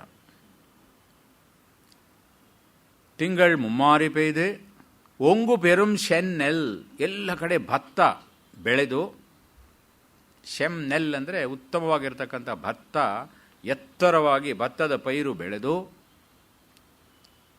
ಅಲ್ಲಿ ಕೆಳಗಡೆ ಎಲ್ಲ ಕಯಲ್ ಅಂದರೆ ಒಂದು ರೀತಿಯ ಮೀನು, ಕೆಂಪಾದ ಮೀನು. ಈ ಚಿಕ್ಕ ಚಿಕ್ಕ ಕೆಂಪು ಮೀನು ಅಂದರೆ ಅದು ಗದ್ದೆಗಳಲ್ಲಿರುತ್ತೆ. ಯಾವ ನೀರಿನಲ್ಲಿ ಇಂತಹ ಮೀನುಗಳಿರುತ್ತೋ ಅಂತಹ ಅಕ್ಕಿಯ ಅನ್ನವನ್ನು ಊಟ ಮಾಡಿದವರು ಆರೋಗ್ಯವಾಗಿರ್ತಾರೆ ಅಂತ ಇದರಲ್ಲಿ ಇರುತ್ತೆ. ನಮ್ಮ ಅಷ್ಟಾಂಗ ಹೃದಯ ಮೊದಲಾದ ವೈದಿಕ ಅಥವಾ ವೈದ್ಯ ಗ್ರಂಥಗಳಿರುತ್ತೆ. ಇವತ್ತು ಹಳ್ಳಿಗಳ ಕಡೆ ದೊಡ್ಡವರು ಹೇಳಿರೋದು ಕೇಳಿದ್ದೀನಿ, ಈ ಅಕ್ಕಿಗಳ ತಳಿ ಬೇರೆ ಬೇರೆ ಇರುತ್ತೆ. ಕೆಲವು ತಳಿಗಳ ಅಕ್ಕಿ ಈ ರಾಸಾಯನಿಕ ಗೊಬ್ಬರವನ್ನು ಹಾಕದೇನೆ ಉತ್ತಮವಾಗಿ ಬೆಳೆದಿರೋ ಅಕ್ಕಿ ಇರುತ್ತಲ್ಲ, ಈ ಅಕ್ಕಿನೇ ಊಟ ಮಾಡ್ತಾ ಬನ್ನಿ, ಈ ಜಾಯಿಂಟ್ ಪೇನು, ರುಮ್ಯಾಟಿಸಮ್ ಅದೆಲ್ಲ ಹೇಳ್ತಾರಲ್ಲ, 3 ತಿಂಗಳಲ್ಲಿ ಹೊರಟೋಗ್ಬಿಡುತ್ತೆ ಅಂತಾರೆ. ಅಂದರೆ ಯಾವುದ್ಯಾವುದೋ ಒಂದೊಂದು ವಿಶೇಷ, ಒಂದೊಂದು ಎಲ್ಲ ಆಹಾರ ಪದಾರ್ಥಗಳಲ್ಲೇ ನಾವು ಸರಿ ಮಾಡ್ಕೊಳ್ಬಹುದು. ಅಂತಹ ಉತ್ತಮವಾದ ಆಹಾರ ಬೆಳೆಯುತ್ತೆ. ಊಡು ಕೈಯಲುಗಳ ಪೂಂಗುವಳೆಪ್ಪೋದಿಲ್ ಪೊರೆವಂಡು ಕಣ್ಬೇಡಪ್ಪ. ಕುವಳೆಯ ಕನ್ನೈದಲಿ ಹೂವುಗಳು ಎಲ್ಲ ಕಡೆ ಕಾಣುತ್ತೆ, ಎಲ್ಲ ಕಡೆಯೂ ಸಹ ಪರಿಮಳ ಇರುತ್ತೆ. ಪೊರಿ ವಂಡು ಅಂತಾರೆ. ವಂಡು ಅಂದರೆ ದುಂಬಿ. ದುಂಬಿಗಳು ಹೋಗಿ ಈ ಹೂವುಗಳ ಮಧ್ಯೆ ಇದ್ದು, ಇದಕ್ಕೆಲ್ಲ ಕಾವ್ಯಾತ್ಮಕವಾಗಿ ಅರ್ಥ ಬೇರೆ ಇರುತ್ತೆ. ಇದಕ್ಕೂ ವೈದಿಕ ಸೂಕ್ತಿಗಳಿರುತ್ತೆ. ವೇದ ಸೂಕ್ತಿಗಳನ್ನು ಆಧಾರದಲ್ಲಿಟ್ಕೊಂಡು ಈ ಶಬ್ದಗಳನ್ನು ಹೇಳಿದ್ದಾರೆ. ನೋಡೋದಕ್ಕೆ ಕಾವ್ಯಾತ್ಮಕವಾಗಿ ಕೇವಲ ಬೆಳೆ, ಪೈರು, ದುಂಬಿ ಅಂತ ಇರುತ್ತೆ. ಆದರೆ ಅಂತರಾರ್ಥ ಬೇರೆ ಇದೆ. ತೇಂಗಾದೆ ಪುಕ್ಕಿರಿಂದ ಚೀತ್ತ ಮುಲೈ ಪತ್ತಿ ವಾಂಗ ಕುಡಂ ನಿರೈಕ್ಯಂ ವೆಳ್ಳಲ್ ಪಶುಂ ಪಶುಕ್കൾ. ಗೋ ಸಮೃದ್ಧಿ ಇರುತ್ತೆ. ವೆಳ್ಳಲ್ ಪೆರುಂ ಪಶುಕ್കൾ. ಪೆರುಂ ಅಂದರೆ ದೊಡ್ಡದಾಗಿರತಕ್ಕಂತಹ, ದಪ್ಪವಾಗಿರತಕ್ಕಂತಹ, ಬೃಹದಾಕಾರದಲ್ಲಿರತಕ್ಕಂತಹ. ವೆಳ್ಳಲ್ ಅಂದರೆ ದಾನಿಗಳಾಗಿರತಕ್ಕಂತಹ, ತಮ್ಮ ಸರ್ವಸ್ವವನ್ನು ಕೊಡತಕ್ಕಂತಹ ಪಶುಕ್കൾ. ಪಶುಗಳು, ಗೋ ಸಮೃದ್ಧಿ, ಹಸುಗಳು. ಸುಮ್ಮನೆ ಆ ಹಸುವನ್ನು ವಾಂಗ ಅಂದರೆ ಕರೆದರೆ, ಕುಡಂ ನಿರೈಕ್ಯಂ ಕೊಡಗಳನ್ನು ತುಂಬಿಸಿಕೊಡುತ್ತವೆ. ಗೋ ಸಮೃದ್ಧಿ ಇರುತ್ತೆ, ಬೆಳೆಯ ಸಮೃದ್ಧಿ ಇರುತ್ತೆ, ಮಳೆ ಬರುತ್ತೆ. ನೀಂಗಾದ ಶೆಲ್ವಂ ನಿರೈಂದು. ನೀಂಗಾದ ಅಂದರೆ ನೀಂಗುವುದು ಅಂದರೆ ಹೊರಟು ಹೋಗೋದು. ನೀಂಗಾದ ಅಂದ್ರೇನು? ಶಾಶ್ವತವಾಗಿರತಕ್ಕಂತಹ ಶೆಲ್ವಂ ಐಶ್ವರ್ಯವು ನಿರೈಂದು ತುಂಬಿರುತ್ತೆ. ಏಲೋರೆಂಬಾವಾಯ್. ಇದನ್ನು ಗಮನದಲ್ಲಿಟ್ಕೊಳ್ಳಿ. ಇದು ನಮ್ಮ ವ್ರತ. ಮೊದಲನೆಯ ಪದ್ಯದಲ್ಲಿ ಹೇಳಿದ್ದು, ಯಾರ್ಯಾರಿಗೆ ಈ ಒಂದು ಸದ್ಬುದ್ಧಿ ಇದ್ದು ಸಜ್ಜನರಾಗಿ ನಂಬಿಕೆ ಇದ್ದು ಮನಸ್ಸಿದೆಯೋ ಅವರೆಲ್ಲರೂ ಬನ್ನಿ. ಎರಡನೆಯ ಪಾಶುರದಲ್ಲಿ ಅಥವಾ ಪದ್ಯದಲ್ಲಿ ಹೇಳಿದ್ದು, ನಾವು ಈ ದಾರಿಯಲ್ಲಿ ಬರಬೇಕಾದರೆ ಒಂದು ಆಚಾರ ಸಂಹಿತೆ ಇದೆ. ನಿಮ್ಮ ನಡವಳಿಕೆಗಳಲ್ಲಿ ಕೆಲವು ಬದಲಾವಣೆಗಳನ್ನು ಮಾಡಿಕೊಳ್ಳಬೇಕು. ಇದು ಆಗುತ್ತೆ. ಈ ಬದಲಾವಣೆಗಳನ್ನು ಮಾಡಿಕೊಂಡು ಸಜ್ಜನರ ಒಂದು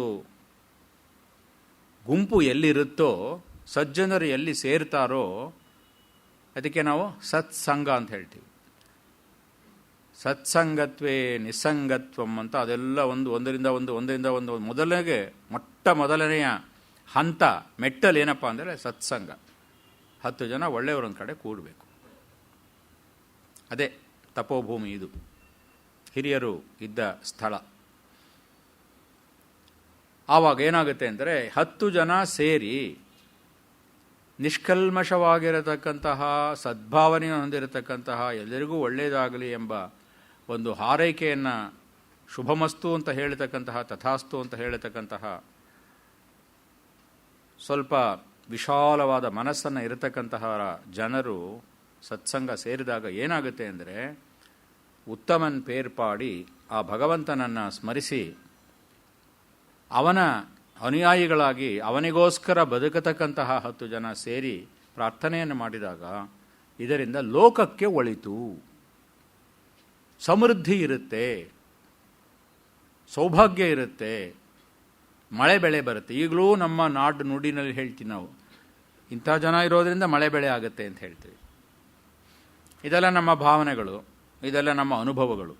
ಅದನ್ನು ಇಲ್ಲಿ 3ನೆಯ ಒಂದು ಪದ್ಯದಲ್ಲಿ ನೀಂಗಾದ ಶೆಲ್ವಂ ನಿರೈಂದು, ಅಲ್ಲಿಗೆ ಕೇವಲ ನನ್ನ ಸ್ವಾರ್ಥ ವೈಯಕ್ತಿಕವಾಗಿರತಕ್ಕಂತಹ ಬಾಳಲ್ಲ, ಸಮಾಜದ ಪರಿವೇ ಇರಬೇಕು. 10 ಜನರಿಗೆ ಒಳ್ಳೆಯದಾಗಬೇಕಾದರೆ, ಒಂದು ಕುಟುಂಬದಲ್ಲಿ ಎಲ್ಲರಿಗೂ ಒಳ್ಳೆಯದಾಗಬೇಕಾದ್ರೆ ಯಾರೋ 4 ಜನ ಕಷ್ಟಪಡಬಹುದು. ಈಗ 4 ಜನ ಅಂದರೆ ಅದೇ ದೊಡ್ಡದಾಗೋಯ್ತು ಇವಾಗ, ಒಬ್ಬರು. ಅದೇ ರೀತಿ ಒಂದು ದೊಡ್ಡ ಸಂಸ್ಥೆಯಲ್ಲಿ 100 ಜನ ಕೆಲಸ ಮಾಡ್ತಾ ಇದ್ದರೆ ಅದರಲ್ಲಿ ಯಾರೋ 4 ಜನ ಕಷ್ಟಪಟ್ಟು ದುಡಿದ್ರಿಂದ ಬೇರೆಯವ್ರಿಗೂ ಸಹ ಒಳ್ಳೆಯದಾಗತ್ತೆ. ಅದೇ ರೀತಿ ಈ ಸಮಾಜದಲ್ಲೂ ಸಹ ಎಲ್ಲಿಯವರೆಗೆ ಸಾಧುಗಳು, ಸಂತರು, ಸಜ್ಜನರು ಭಗವಂತನನ್ನು ಬೇಡಿಕೊಳ್ತಾರೋ ಅವರಿರೋ ಜಾಗದಲ್ಲಿ ಮಳೆ ಬೆಳೆ ಆಗುತ್ತೆ. ಇದನ್ನೇ ಪರಿತ್ರಾಣಾಯ ಸಾಧೂನಾಂ ವಿನಾಶಾಯ ಚ ದುಷ್ಕೃತಾಂ ಧರ್ಮ ಸಂಸ್ಥಾಪನಾರ್ಥಾಯ ಸಂಭವಾಮಿ ಯುಗೆ ಯುಗೆ ಅಂತ ಭಗವಂತ ಬರೋದು ಯಾತಕ್ಕೆ ಅಂದರೆ, ಅವನು ದುಷ್ಟ ಶಿಕ್ಷಣ ಮಾಡಬೇಕಾದ್ರೆ ಅಲ್ಲಿಂದಾನೇ ಒಂದು ಮೊಬೈಲ್ ಇಟ್ಕೊಂಡು ಹಲೋ ಅಂದರೆ ಸಾಕು ಆಗೋಗ್ಬಿಡುತ್ತೆ. ನಾವೇ ಹಾಗೆ ಮಾಡ್ತೀವಿ, ಅವನಿಗೇನು ಮೊಬೈಲ್ಗೇನು ಕಡಿಮೆನಾ? ಅವನು ಬರೋದು ಯಾಕೆ ಅಂದರೆ ಸಾಧುಗಳು ಕೇಳ್ತಾರೆ. ಪ್ರಹ್ಲಾದನಾದವನು ನಾನು ಎಲ್ಲ ಕಡೆ ನೀನು ಇದೀನಿ ಅಂತ ಹೇಳ್ಬಿಟ್ಟಿದ್ದೀನಿ, ನಮ್ಮಪ್ಪ ಕೇಳ್ತಾ ಇದ್ದಾನೆ ನೀನಿಲ್ಲ ಅಂತ, ನನ್ನ ಮಾತು ನಿಜ ಬೋಡಿಸ್ಬೇಡವಾ ಅಂತ ಹೇಳಿದಾಗ ಅಲ್ಲೇ ಬಂದ್ಬಿಟ್ಟ. ಅಲ್ಲಿ ಪರಿತ್ರಾಣಾಯ ಸಾಧೂನಾಂ. ಆದ್ದರಿಂದ ಸಾಧು ಸಜ್ಜನರ ಒಂದು ಸಮಾಜ, ಸತ್ಸಂಗ ಅನ್ನೋದು ಬೆಳೆಯಲಿ. ಆ ಒಂದು ಸಾಧು ಸಜ್ಜನರ, ಗೋಪಿಕೆಯರ ಆತ್ಮ ಸಮರ್ಪಣೆಯನ್ನು ಮಾಡತಕ್ಕ ಅಥವಾ ಆತ್ಮ ಸಮರ್ಪಣೆಯನ್ನು ಮಾಡುವ ಇಚ್ಛೆಯುಳ್ಳ ಜನರು ಎಲ್ಲಿರ್ತಾರೋ ಅಲ್ಲಿ ಭಗವಂತ ಇರ್ತಾನೆ.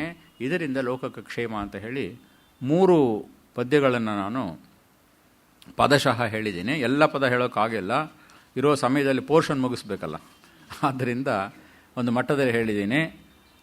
ಇದು ಸರಿಯಾಗಿದ್ದರೆ ಇಲ್ಲಿ ಸ್ವಲ್ಪ ವ್ಯತ್ಯಾಸ ಮಾಡಬೇಕು ಅಂತ ಹೇಳಿದ್ರೆ ಯಾರಾದರೂ ಹೇಳಿದರೆ ನಾನು ನಾಳೆ ಅದನ್ನು ವ್ಯತ್ಯಾಸ ಮಾಡಿಕೊಳ್ತೇನೆ. ಶ್ರೀಕೃಷ್ಣಾರ್ಪಣಮಸ್ತು.